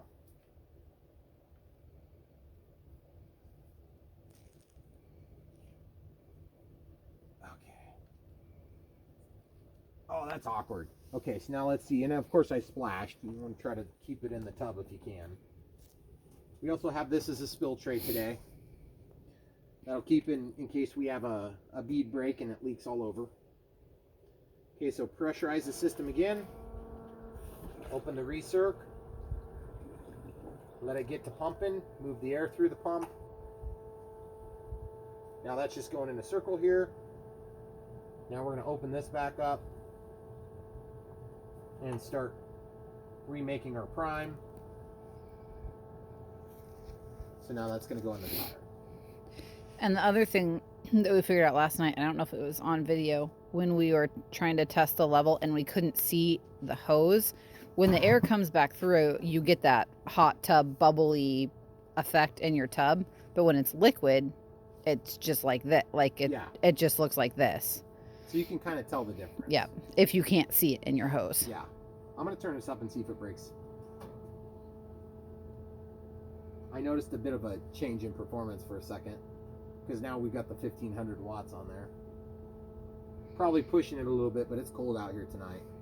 Yeah. It's not going to freeze. I'm just freezing. You're sitting on that side of the heater. And my camera crew is freezing worse. But this does help with light. So really, it's all about the camera. Yeah. Psh, no. So as you can see, it's dropping, but kind of slow. So when it starts dropping, but it's slow, just kind of relieve the pressure.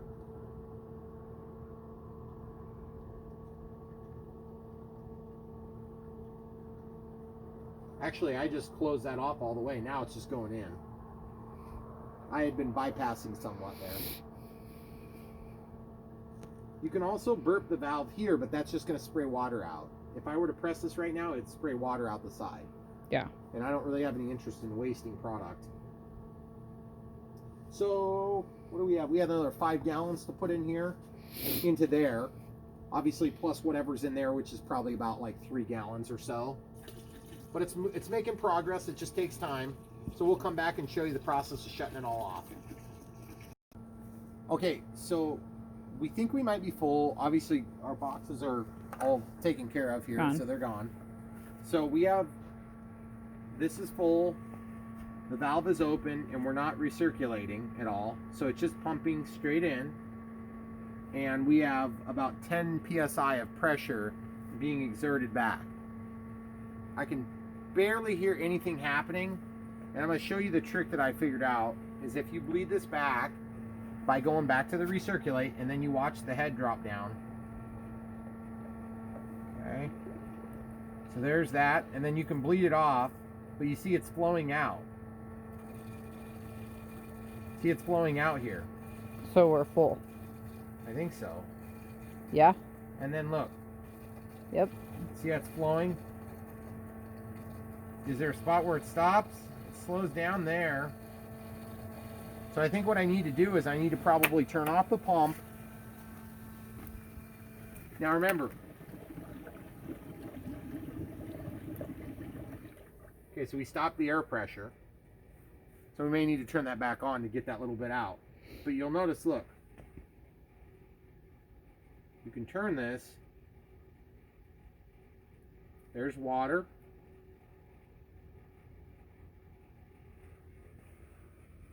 There's water.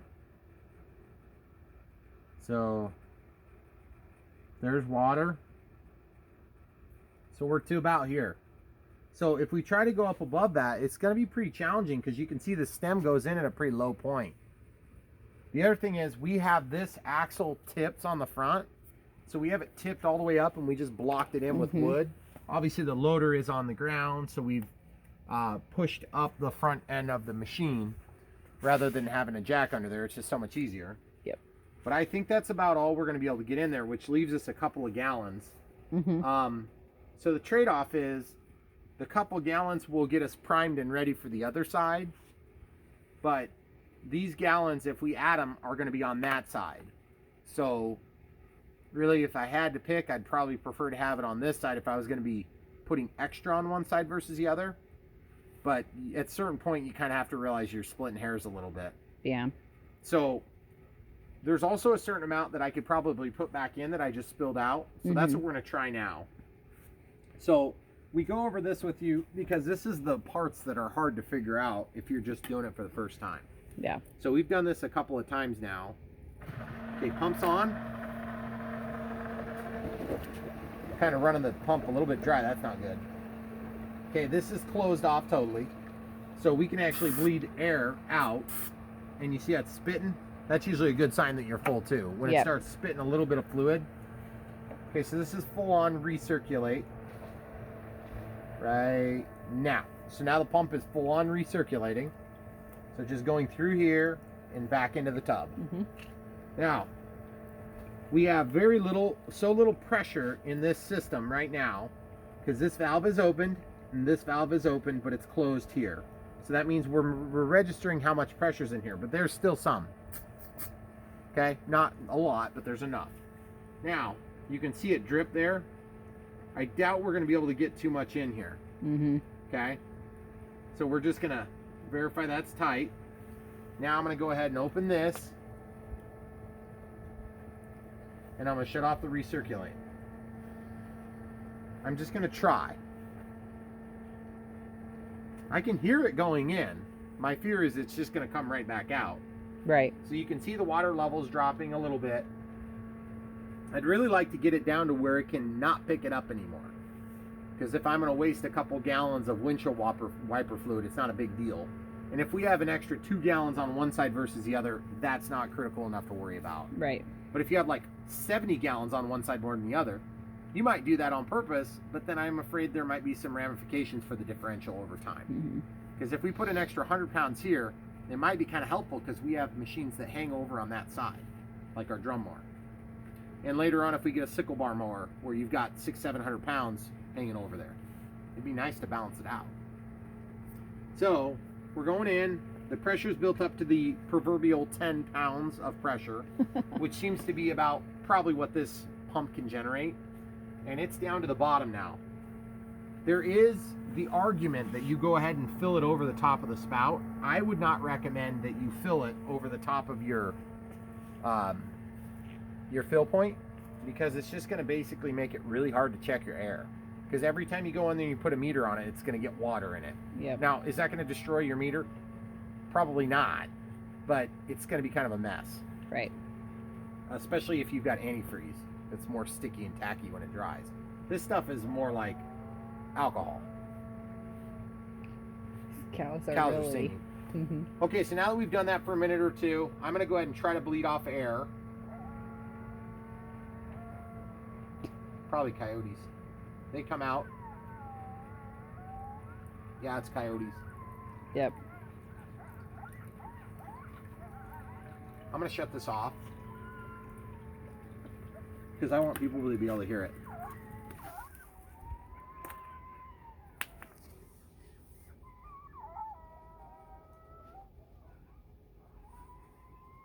Is it on the other side? Is there like one over here? I think it's just Is it echoing. echoing? Yeah. It's always slightly disconcerting. It is, but they never seem to come over here. No, They're they're messing with always, the there's calves up cows. there. There's cows and calves up there, and I bet those cows will go stomp on them and kill them. There was one that just called there. That was a dog. Yeah. So, all right. So we have pressure here. It didn't actually bleed back. So what does that mean for us? That means that we're probably full here. Full. So the only way to figure that out is to go ahead and bleed off the pressure here. So we're going to basically leave this one open, and we have one valve to open now. That's going to be this one, and that's going to let pressure back out. We want to do it kind of slow because we don't want to create a siphon. There it goes. So I'm just going to let that relax for a minute so it slows down the flow. I'm going to let this bleed out. Okay. And then we're going to go back to it. So we have it drained now.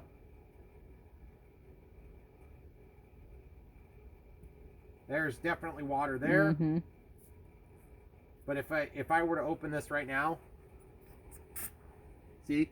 Yep. It's because it's under pressure. It's holding it. So I'm going to go ahead and let it back in to the tank again.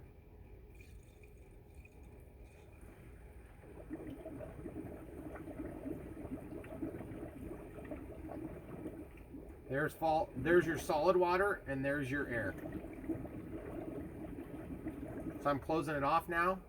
So at this point, the choice becomes, do you blow it off into the container or do you blow it off into your face?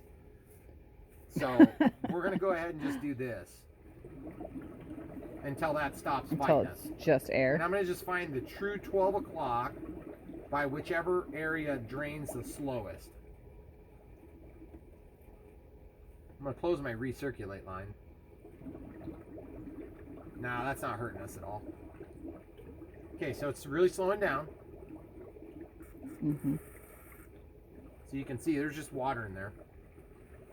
More water. More water. Let's break the cycle. If you don't break the cycle, you can actually create a bit of a siphon. So that's what you want to watch out for. Yep, so we're just dripping a little bit more still.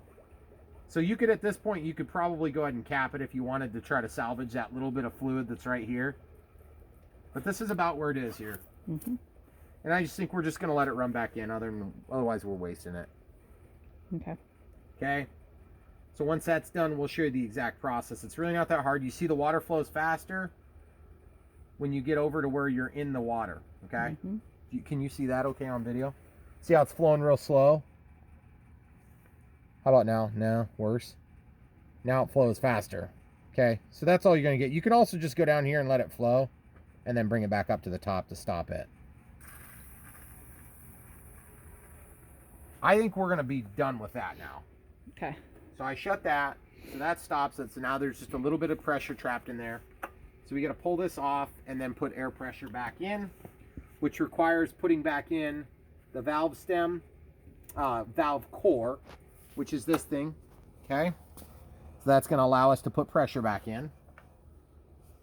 This might do a little bit of pissing at me, and at this point that's just the way it goes. There's nothing you can really do about it short of draining it down a ways if you wanted to. Right. See what's happening? See how much comes out? Still quite a bit at the top. Now it's slowing down. Okay, so I'm gonna open this back up and let it out.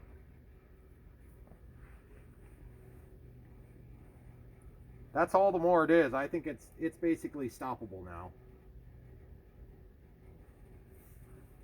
You have your tools and everything ready? Yeah, it's Okay. There's no air pressure. You're at probably close to zero. Okay. So, and I'm not worried about losing the bead at this point because we have the water in there kind of helping to hold things in place.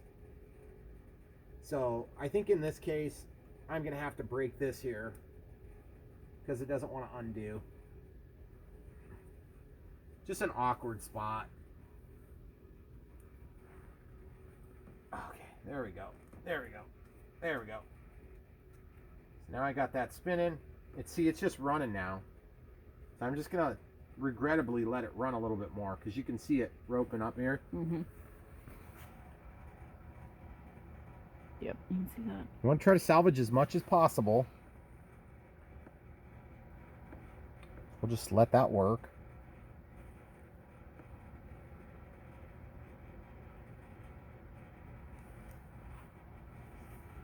Okay.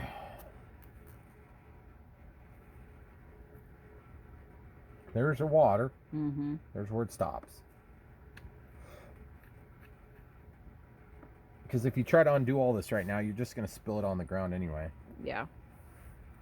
This is where having an extra bottle, you can just hold the bottle and recover whatever little bit you've got left.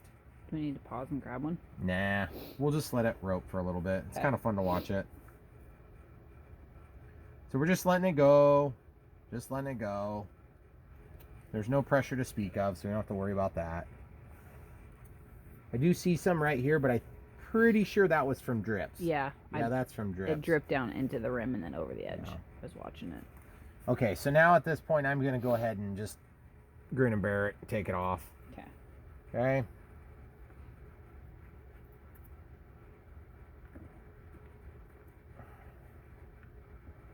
It's just awkward with that little guard there. Yeah. All right, folks, so if you're thinking about doing this, it's really not too hard. It's just tedious. It takes a lot of time. And if you come up with a way to do it faster, congratulations. You can spend a lot more money and do it faster and just hire the rim guard guy and he'll do it all in like about a half an hour or an hour per tire. So, but you're also going to spend a lot more. And you're not going to have intimate familiarity on how to do it and how to undo it. That's the thing I like about this is that it's totally reversible with the exception of, you know, that little bit that's down at the bottom of your tire. You can even get that out if you pull it off the bead. Mm-hmm. You can just put the sump pump down in the tire on these things. They're so dang big. But I think in our case, when we're ready to get new tires and things like that, if it's not because of a catastrophic failure, we'll be able to go ahead and peel it back out, most of it. Because the stuff ain't cheap. No. Not when you're buying this much of it. I would also recommend starting before like 8 p.m. if you can. Yeah, that's nice. But such is life when you have a job. So I'll pause it and come right back. Okay. You back? Yep. Okay, so we've got the valve off. It's just sitting in this tub. You can see it just trickling out a little bit. So I'm just putting that back in, just spinning it finger tight.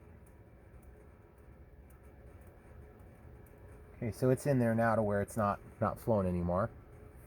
And then this thing, you're gonna have to kind of lift your assembly. I would not use cold weather gloves on this. This stuff is not real great to get on your hands. That's why I've been wearing gloves this whole time. The camera crew has her cold gloves on. I actually have green gloves on under these. Oh. If it soaks, but won't. So that's ready to go for the next tire.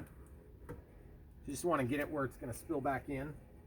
And then we had, maybe a half a cup spillage on the ground in this thing. Mm-hmm. And then, of course, we got this thing ready to rock and roll for the next one. I found it a lot easier to just go ahead and unscrew this from the hose. And there's your burp valve that we were talking about. You can see it inside work. Just bleeds it off. This thing's still wanting to drip a little bit, which is kind of annoying, but I'm just going to take and use this screwdriver to start working it in. Well, it's really easy to spin now because it's got nice lubricity on it. Okay, it feels like it's getting pretty tight there. Now I can press the button and see, yep, it starts flowing a little teeny bit. And once you pressurize this, that's going to actually make the tire bigger, which means the water level will drop just a hair. Mm-hmm. So that'll be good. So that'll help make up for when the whole axle is allowed to go level, because we'll probably be close to underwater right away, Mm-hmm. which is kind of a bummer.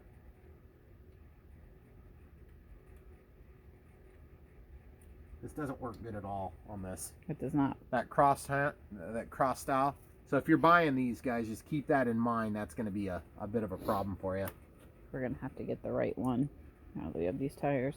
You can use needle nose pliers to go in there, usually, and you can spin it. See?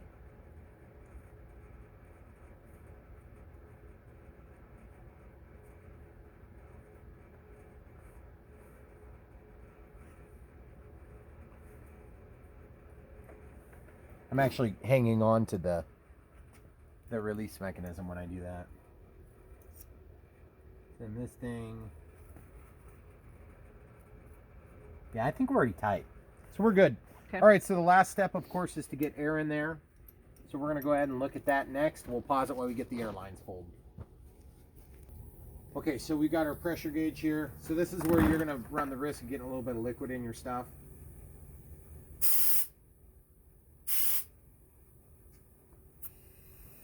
See that liquid that shot out? Mm-hmm. So we're going to go up to 38 pounds. Is that right? 48. 48. Whew. 60 is the max. Yes. There's 15. So this is going to make the tire bigger, which should actually get it out of the fluid. So we're just barely into it. There's 31. 48, you say? 48. That's what you said. Well, if whatever it says on the paperwork. Yeah.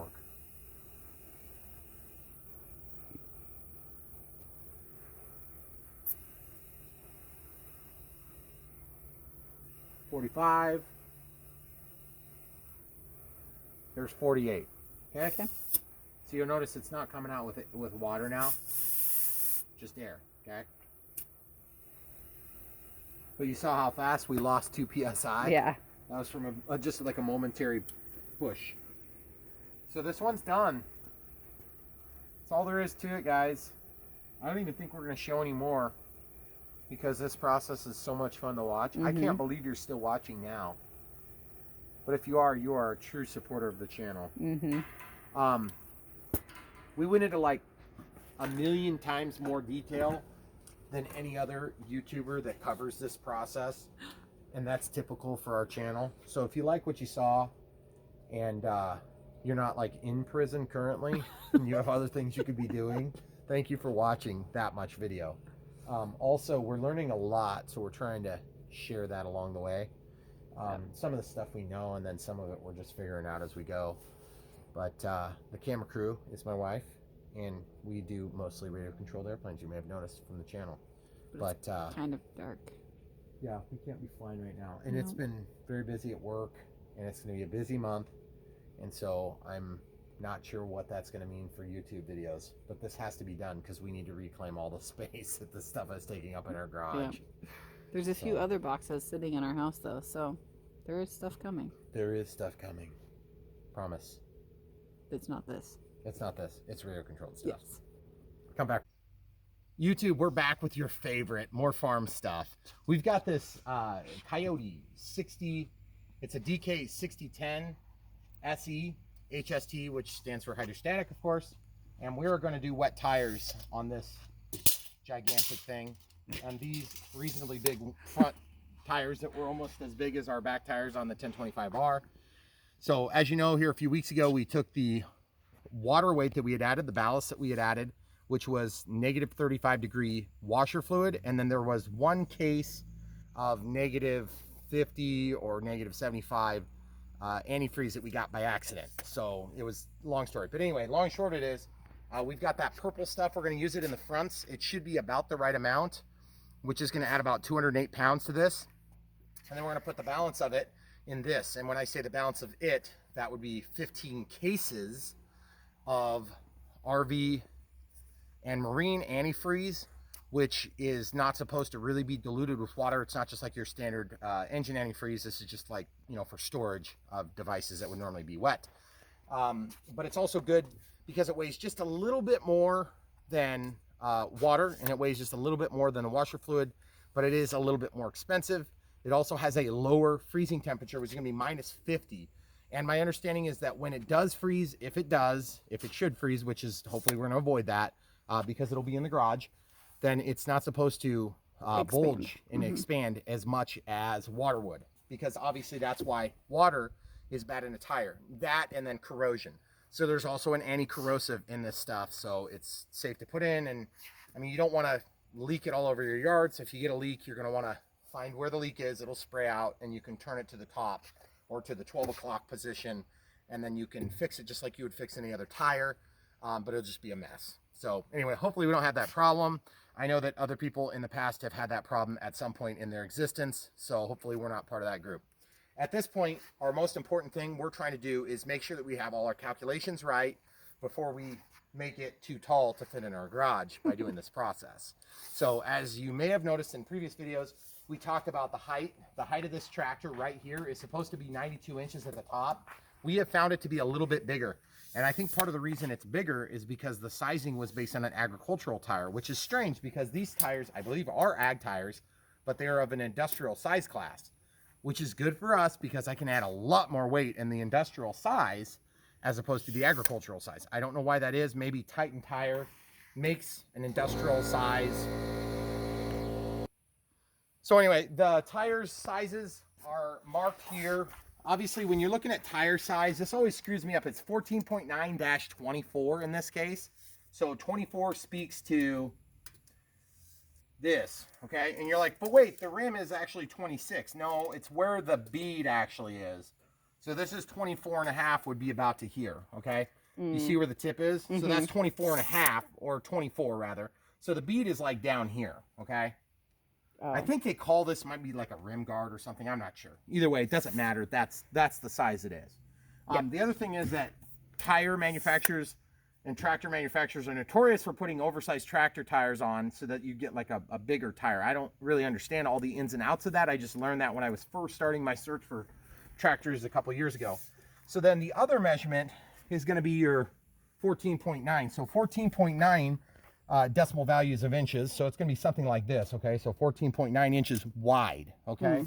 So if you were to take this off the rim and measure the rim at the point, that's what your measurements are. So when you see that, that's your tire size. Now you can go to rimguard.com. Rimguard is a beet juice product that you can purchase. They'll hook it up. They'll do everything for you. It's very expensive. It's also quite a bit heavier than using a water weight, but they also only fill to about 75%. We're probably going to get a little bit more than 75% in, And the reason that we're comfortable doing that is because A, I want more weight. More weight is better generally on a tractor. It is more fuel. The fuel economy is worse, and the wear and tear on your tires is worse, especially on pavement. As you can see, we have pavement here. We're going to be clearing snow. Hopefully not at all forever, but you know, for practical purposes, in a couple months we'll be clearing snow. So the water weight will help with that. It's not going to freeze because it's got an antifreeze characteristic to it.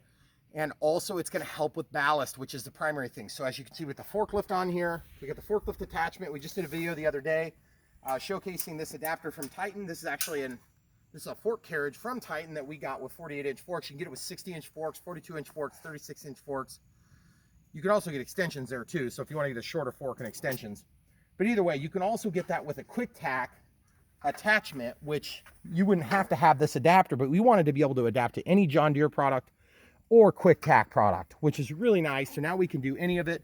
The only trade-off is, of course, the goofy color scheme, which is going to be John Deere green with this, which, you know, it's not the end of the world, especially when you got a ballast box that's the same color. Now, that's the other thing, too, is if you guys don't need weight in your tractor, don't add it, because if it's not necessary for your regular use, then don't worry about it. If you're not doing a lot of loading using the loader, then you may not want it. It may actually just deteriorate the performance of your tractor. In our case, we have hills everywhere. We take hay. We also move a lot of heavy stuff, and the heavy stuff amounts to danger. And also hills, the more weight you can get on the ground, the better. Look at the clearance here, guys. I'm sitting up almost, my butt is up probably almost 48 inches, okay? So I'm 300 pounds. So just 300 pounds moving from here to here makes a big difference in a structure. It's only 3,000 something odd pounds. So it's like 10% of the weight. So if you put more weight down here, in our case, it's going to be almost 1,000 pounds. Okay, and I'll show you the calculations in a minute. So basically, the biggest thing is you're like, well, where's the valve stem? Of course, they put the valve stems on the inside because evidently the South Koreans do a really good job of designing machinery. And so as you can see right here or right here, we have the valve stems. We pulled the caps off. You want to get your valve stems pointed to the 12 o'clock position, which is up there. It's going to be a bit of a bear cat to put the fluid in these, just because it's an inconvenient place. But really, I'll show you the process of hooking it up, and when you're done, we'll show you the process of finishing it all off. It's super easy to put product in. It's a little bit harder to get it out.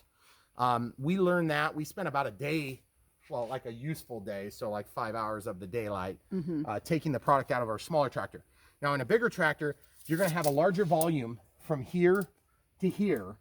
And in our case, we had a very small tractor with very small wheels. So as we were trying to displace this little bit with still a large percentage of our liquid, it was very difficult to get it out. On a bigger tractor like this, suppose you take out this much, you might be satisfied with that. Like when these tires are worn out, you just want to, whatever, I'm not worried about it. It's $50 worth of liquid, I'm not that worried.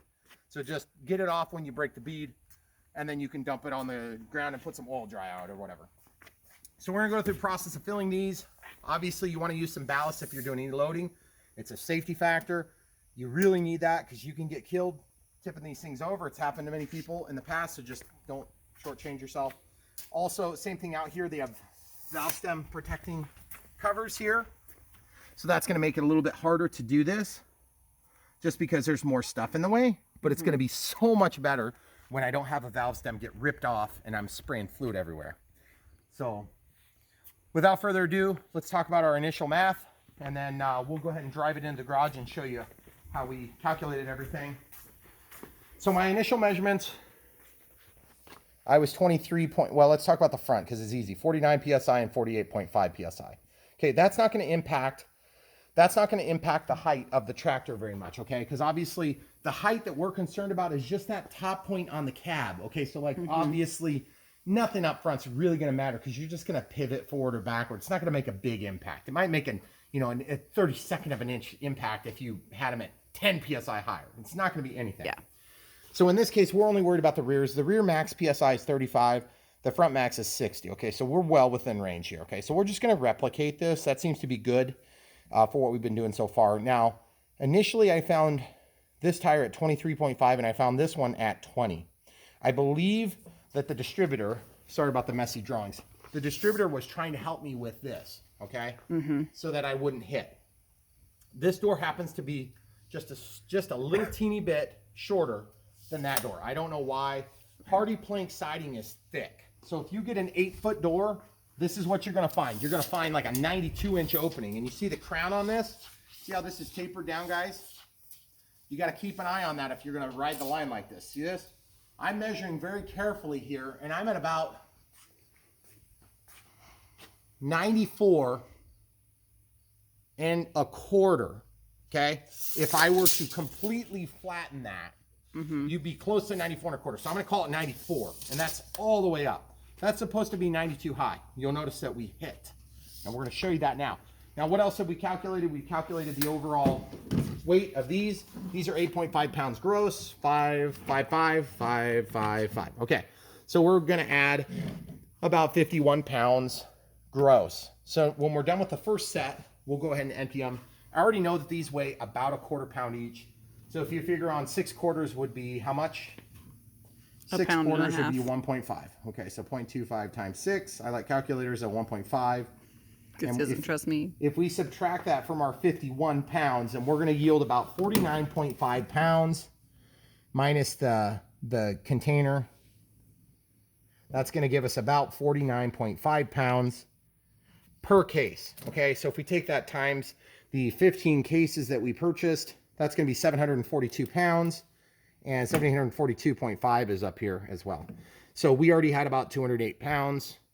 So if you add those two together, you end up with approximately 950 pounds. 950 pounds, just for the record, even from Kioti, which is arguably the economy choice compared to some of the other, you know, I think it's a great choice, but the thing is, it is cheaper. So if it's the economy choice, the counterweights for the front and the counterweights for the back, which would be wheel weights, I believe that's 2 sets in the back, and I think they're only about 150, and 150 is 300 times 2 is 600. And then the front ends up being like another, it's 750 pounds. That's all I remember. So it's going to be about $2 a pound. It's $1,500 to put counterweights on there. And you get 750 pounds of payback for that. So that's $2 per pound. Okay, that's color matched, beautiful, removable, which is really nice. Easily removable. But you're on the frame, and you're not coming off that frame without some work, and you got to have somewhere to store it. What's nice about this, that's in the tire. It will never take up 1 square inch of your storage space ever, unless you keep the bottles like a freak show that I am. That being said, I have added that for, let's give them the grand total. The price point on that, oop, careful, pause the video. Yep. Okay. Okay, so the price point we ended up with is about 0.24 cents per pound, but that was if we got the full 9.4 pounds per gallon that we did not get. So in our case, I'll just run through the math real quick. To add, okay, so we'll pause it and I'll tell you the total. Okay. So it was 8.5 pounds. Okay, and we know that the net product is 8.25. So for 8.25 over 9.4 pounds, that gives us a ratio of about 87% of that price point. Okay, so now I'll take that math and apply it real quick and come right back. Okay. So basically it's $2.30 a gallon is our net pricing. We're tax exempt on this equation, so we saved our local option sales tax and our state tax, which would have been 6% where we bought it. And you may have to pay the sales tax. I don't know if this is for personal use, if it's not for agricultural use. So in our case, we ended up, they had the stuff on sale, and then it ended up being $2.30 after a rebate, okay? That divided by 8.25 pounds per gallon is going to yield us about 27.878 repeating, or 28 cents per pound. So that is not quite 10% of the cost of the weight, but there are trade-offs. Now here's one trade-off. I just want to talk about this quick before we do this. You see where the ballast box is? Okay. This is carried through the frame, but it's also out here, okay? This is out a long ways. It's a long ways from the center of mass, okay, on your tractor. So if you run that thing way down here, you're going to actually have a lot more leverage because you're pivoting on the center of this wheel, okay? So keep in mind, a heavy ballast box is sometimes even more effective than a heavy tail wheel, okay? The trade-off is this. This heavy tail wheel will still do most of the same work. And the catch is, that goes through the frame, that goes through the 3-point, that goes through all the bushings, it goes through all this stuff, and there's wear and tear on the 3-point. Whereas if you do wet tires, there's virtually no wear and tear on the vehicle, with the exception of if you use a calcium chloride and you ruin your wheels, which I would not recommend it. Calcium chloride is a mixture of basically salt water, and it gets to close to about 10 pounds per gallon. Okay, so that's a great option if you don't mind doing inner tubes. Inner tubes are not free. They're probably several $100 per tire on this tractor installed. Okay, then you have to pay for the calcium chloride, which you can mix and put in just like we're going to do this. So anyway, just some consideration. Plus you have antifreeze capability with the calcium chloride that may be rivaled to the 50 degree below zero. I really don't know. I'm just going to tell you, I'm not using it because I can put these in without an inner tube, which is really nice. Now, if you want to do an inner tube, that's great. And you could say, but then you won't get a leak. Yeah, right. If you get a leak, you're going to get a leak with an inner tube anyway. It doesn't matter. Then you just have to break the bead, take the inner tube out, reinflate it, fix the inner tube, then put it all back together. That's going to be a huge pain in the butt. I'd rather just put it in a tire, and if you get a leak, fix it. So that being said, those are the considerations that we've made. The other thing is you can front ballast your tractor too. But if you front ballast on the actual loader, of course, you're going to use up loader capacity, so that's no good. And then on this machine, there's a frame that goes from the front to the back, and I plan to use that for more ballast if I need it. That being said, we're adding a little bit. It's somewhere between 1/4 and 1/3 the overall weight of this machine today by doing this. So I feel like that's a pretty good amount of counterweight. And I feel like it's going to transfer to the ground, mostly through the tire and the tire tread, and then a little bit is going to be bared on the wheel itself. Okay, remember at 12 o'clock, you're never going to get your tire fuller than this right here. Okay, so whatever this volume is what you're putting into the tire. Depending on your shape, depending on the profile of the tire, you can get more or less. So if you go to RimGuard, they have a chart that's really helpful. You can also find it on Google. They seem to be pretty much the same on Google and on RimGuard's chart. So that all being considered, we're going to end up with, like I said, approximately 950 pounds of added weight, and that's actual, not calculated. So when you're calculating for your tractor, don't forget to do the math, figure out what seems like the best deal, and then your actual is probably not going to be quite as good. Because when I looked at the Antifreeze, it had a higher weight online. That's what Google was saying. However, they were probably talking about engine antifreeze that would be a 50-50 ratio. But engine antifreeze is like $9 or $10 a gallon. Yeah. And this stuff is $2.30 a gallon.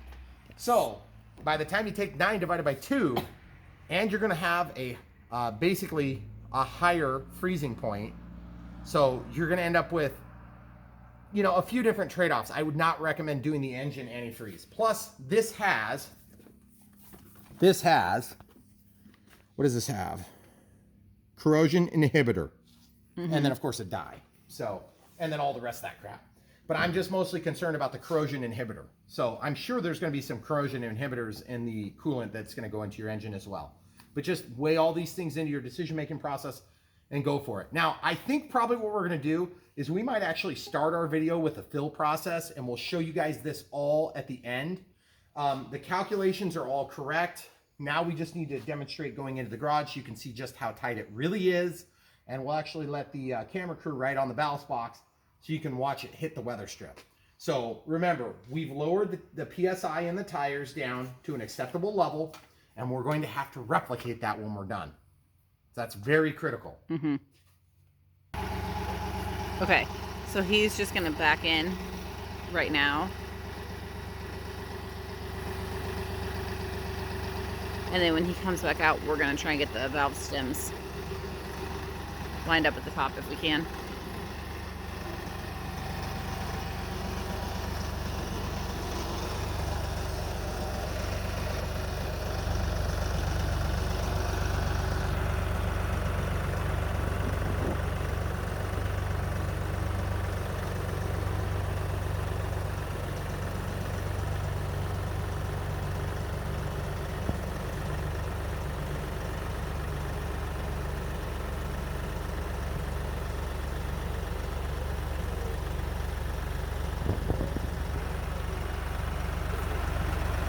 Okay, so he's in, obviously.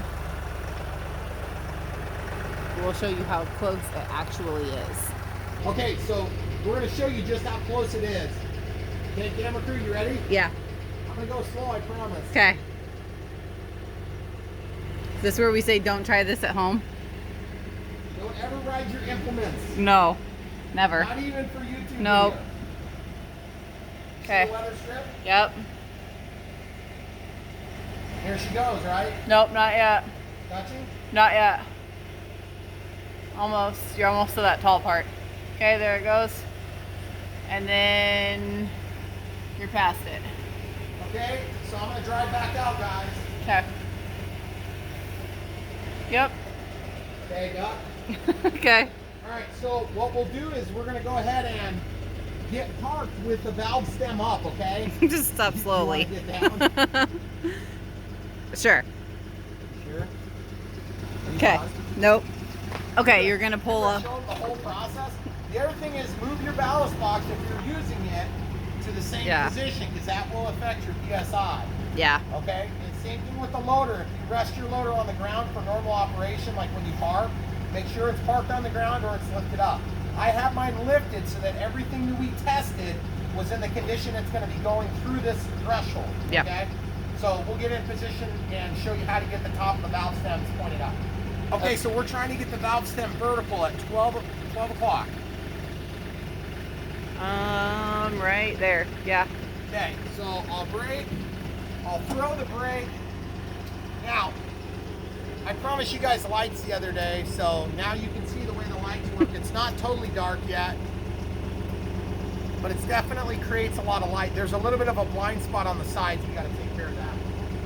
So now that everything is in position, I'm going to leave the loader up. I'm going to leave the ballast box up, but I'm actually toying with the idea of taking the ballast box off just to be out of the way. What do you think, camera crew?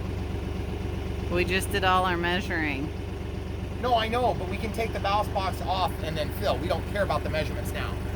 Okay, that's true. Because now that we've established a baseline, we just want to replicate that. We can always pick this up later. Right, yeah, so that's I think true. what we'll do is we'll pull this off just so it's easier to get in and out each time. Okay. So I'll go park that and we'll come right back. Okay, sounds good. Okay. All right, guys, this is sort of a side note, but I realized we've never even showed you guys taking any of these implements off this tractor. So we're going to let this one down here. This telescopic feature is huge on the lift arms. So you just pull your pins. Whoops.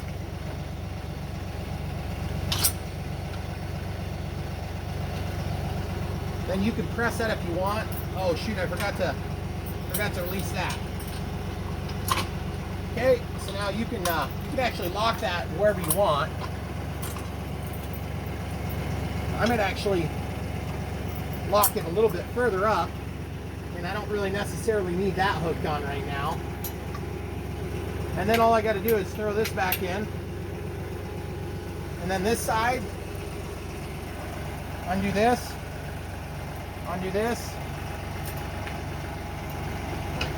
and you're done. That's that's a little bit easier than before, right? Just a bit. Yeah, like by about 100,000 times. We're not quite done yet, though. We got to still do the. See, and then look, I can lift that up if I want.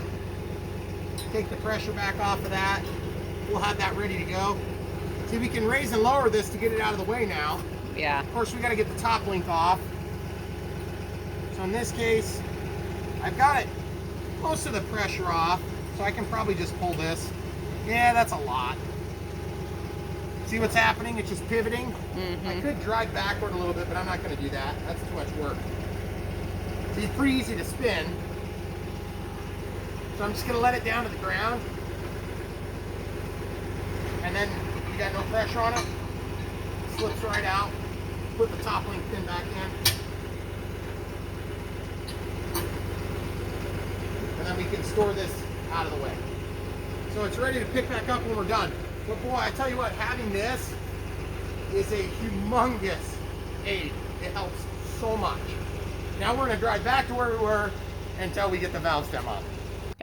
Okay, so this is the cheapest, crappiest pump I could find that had a 3/4 inch hose adapter fitting on it. Now you could use whatever type of fitting you want, but I'll just show you why we did it that way. We've done this in another video, so guys, I apologize for the redundancy, but teaching you how to do stuff is kind of what we do here, even if it's the wrong way, and it's the most frustrating. So we have a short hose we use to empty stuff out, and we have a long hose that we use to put things in. We also have this thing on the world's cheapest, whatever crappiest. Oh, here's another one we used that was shorter even still. And I just have everything stuck into this box, just like it came from the factory. Who did that?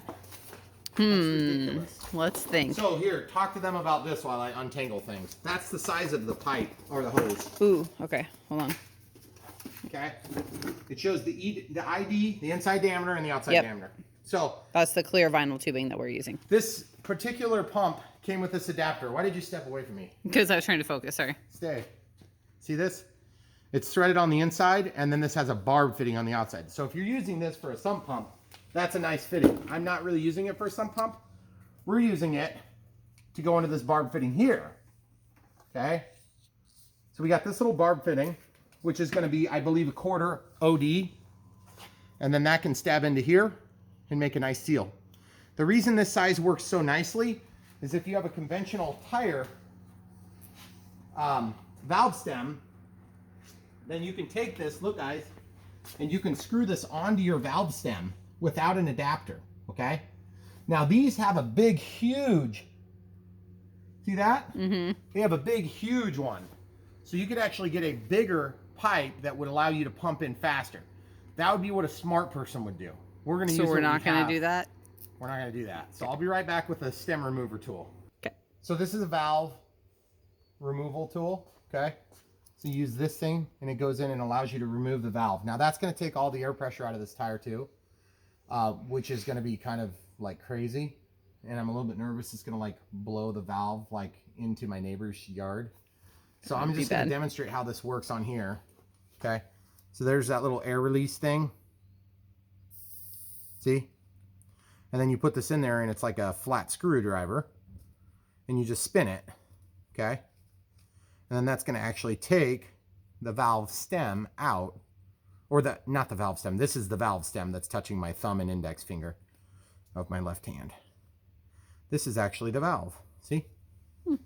Okay, so the valve has a little spring return that opens when you depress this. Gosh, that's hard to press when it's not got anything going on. Oh, it's because I'm probably stopping it. See how it moves there? Let's see. Your fingers are in the way. Stop changing the focus. Just let it autofocus and it'll work. Okay. See this, guys? When I press along that, it opens like this. Okay. And then it lines up when it comes back and it makes a seal. Okay. So that's how that works. They're very easy to drop, you may notice. And then when you do drop a valve stem thing, I'll find it in a second. we'll find it in a second off camera. But I just wanted to show you that. So when you do this, I'll reach up in this, and yes, it is the same size, but the key is I could probably get this bigger size and I can unscrew, and then that would give me an easier access to fill these tires.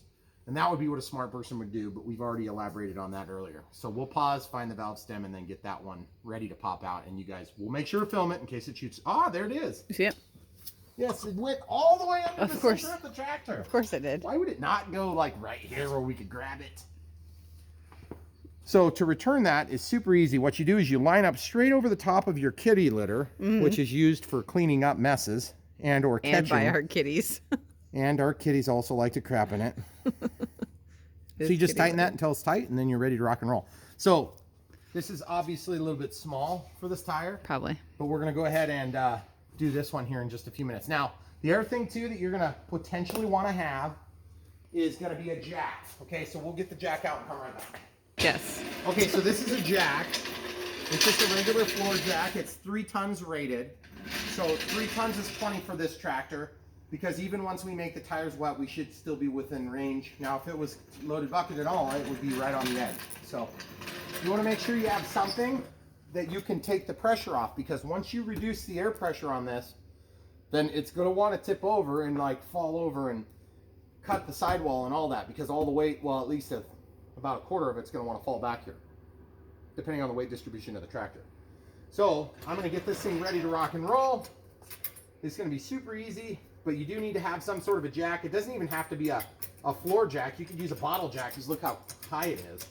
In fact, in my case, I'm probably going to have to block it because I don't even think I have enough clearance to do this. Because you're just going to that orange frame. I'm going to try to go to the orange frame. It'd probably be better to go somewhere else or maybe off the drawbar just so you have a pivot point. You can use the loader for the front, which is super easy. Yeah. Of course, we're going to start with the back because, you know, we always talk about how easy things are. Seems like it'll be the hardest. Let's pause it. Yep. So because I'm anal, I'm using quadruple piece of cardboard to stick in here now that we're close. And that's going to help to finish it's going to help the finish from becoming marred badly. Now, why do we care about the finish on the bottom of our tractor? Because you're anal? No, because we don't want it to rust. Okay, so we have the brakes set so the tire doesn't spin. But at this point, now that it's jacked up, you could actually just unbrake the machine. You'd want to chalk it, but we do have the brakes set. You could also lower your loader onto the ground or stick it into the ground if you've got forks or something like that, just to keep this from rolling away on you. Okay, we're on a pretty flat surface here, so we should be nice and safe. So that being said, we put the valve stem at 12 o'clock. So that means we're going to be able to fill as much as we can get in there right now. So the next step, of course, is to get this thing hooked up. The hardest part is actually screwing this thing on here. So basically, we're going to slide this on. And my camera crew is going to pause while I fight this, and then she's going to get a flashlight. Okay. Yep. And now that we have a flashlight, she's going to turn it on, and we're going to do this right now. It's going to be kind of crazy. You ready? Okay, so I just cracked it, and this thing is going to want to shoot out like at 150,000 miles an hour. Sweet. So we could just crack it and let the air out slowly. That would maybe be smarter. You think? I think I want to try to let it shoot out 150 miles an hour. Great. See, it's still leaking, but it's leaking slow. Maybe I should just let that work for a few minutes. What do you think? I think that might be safer. So I'm assuming you're going to do it the other way. The more dangerous way? Should we put safety glasses and nut cups on? Well, I only need one of those things. That's good. Okay. I mean, that could be a lot of pressure there because this has 22 pounds per square inch. So it's still 22 pounds per square inch. It's just it's a large volume of air. So obviously we're going to let that work. While that's working for a few minutes, we're going to go ahead and put this end on. Okay. So this barb just slides in just like that. Nothing fancy. You can get these things at Menards, or we'll link to something that'll work. Probably. We'll try. We'll think about it. It's a 1/4 outside diameter barb to 3/4 inch garden hose. Don't forget you need your garden hose gaskets. It does come with gaskets, but once this gets lost, then you need to replace it. And then, of course, that's going to screw onto here, like so. Okay? But I'm not going to actually screw it on yet, because once I get this thing turned onto the end of the valve stem, which is going to be just like this, so I'll show you what it looks like. You won't be able to see very good. This is just going to screw right on here. And you just kind of got to bite it on there. But see, as you twist it, it's going to tangle up. Yep. Okay? Now, you can buy that adapter if you really like to waste money. But I'm just a cheapskate. Or if you want to do it the easier way. If you want to do it the easier way, and then you can get a burp valve. Now, burp valve sounds like something that a 10-year-old boy think is hilarious. I think it's hilarious.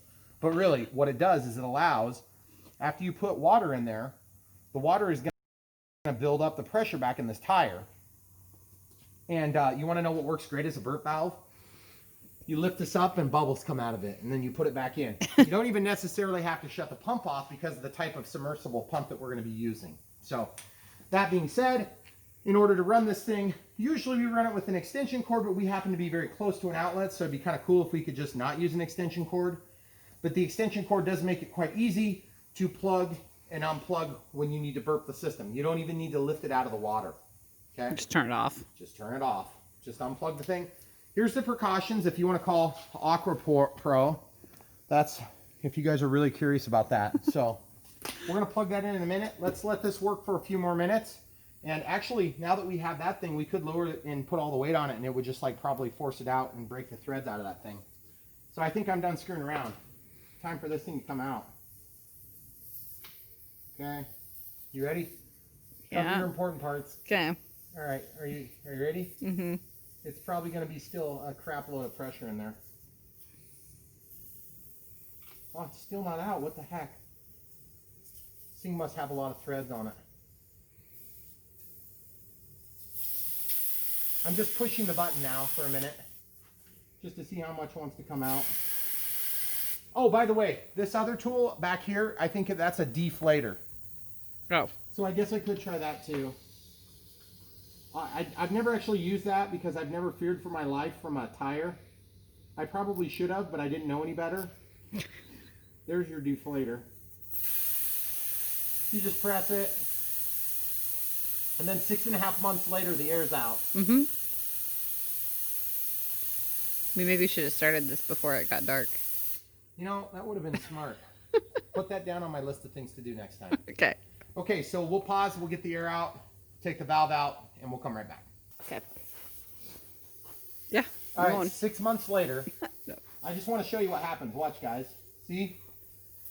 I'm going to back this off. One more half a turn. Hey, you're making a shadow, you realize. I know. I'm trying to see. Shine it. Look, there it is, guys. It's a boy! Nobody even died once. Not yet. That does not sound good. I'm gonna go stand over here. So this is a valve stem. It's just like the other ones in the small tires. Isn't it funny that crazy. this same exact valve Same stem thing. for that gigantic, humongous thing Is in our exactly the 6-year-old's same as the bike. one for the 12.5-inch bike tire. Thank you, China. So we're going to take this thing off now that that's done, and we will get it on there in just mere moments when the tire pressure has regulated to almost nothing. So we'll come back to that. It stopped blowing. It's been 6 months. Just kidding. It just took a few minutes. It was no big deal. So while that was blowing, we wanted to give you guys a visual, okay? This is what we're putting into the back tires, presumably. We're probably going to need more. Come out here, cam crew. I'm trying to show them the whole thing. So we have 6 in each case with 3 as a remainder. That's 7.5 per side. Is 15 cases divided by 2. In the back, this little thing is represented by a full case. It's actually not full. These are what would be representative if this was split in half. That was 48.526 pounds, which is actually 5.8 full jugs. Mm-hmm. So this is what's going in the front, okay? So just look how much material over here. Can they see? Is the lighting good enough? Yeah. Bad. Look how much stuff we're putting in these tires, guys. And my guess is, this is my honest assessment, based on doing this one other time, is that we're going to end up needing to go to the store and get more because we're going to run out. So what's going to happen is we'll probably end up doing all but like this front tire. Whatever tire is the last tire, we'll actually use all the rest of it in the back tires. And so our plan is to start with the big back tires just because that's what we're set up for, and that's what we're going to start with. Now, these also have the largest antifreeze capability, but they're quite a bit more expensive. And the reason we ended up landing on that particular choice is we wanted the best per pound price, okay? And we screwed that up because it technically is exactly the same price or very, very close. I mean, in terms of the gallons to weight ratio is the same on the windshield wiper fluid as it is on this -50. That was our screw up. And we were just going off of what we were finding, like on Google. Because we went by the Google estimates, which was 9.4 pounds per gallon. And this was supposed to be 7.4 pounds per gallon. And what we found was that these are actually about 8.35 pounds for a full jug that's slightly more than a gallon. A gallon is somewhere down here, okay? We don't have a really great way of measuring a gallon, so that's as good as we could get. For what it's worth, if you're going out to price check these, the 1 gallon is going to be about 8.4 pounds minus the container, 8.5 pounds minus the container, so you're going to get about 8.25 pounds in each of these gallons. This is going to weigh a lot like the water. And yes, alcohol and water do not weigh the same. Okay, the glycol mix that's in this stuff is going to be about 8.25 pounds per gallon. Okay, that's what we've learned from experience. And when you go back and put them back into the jugs, and you'll notice they're fuller, that's how we come up with 8.4 versus 8.25 net product. Okay, that's 8.4 net. So that's a lot of math. Sorry to screw up your evening.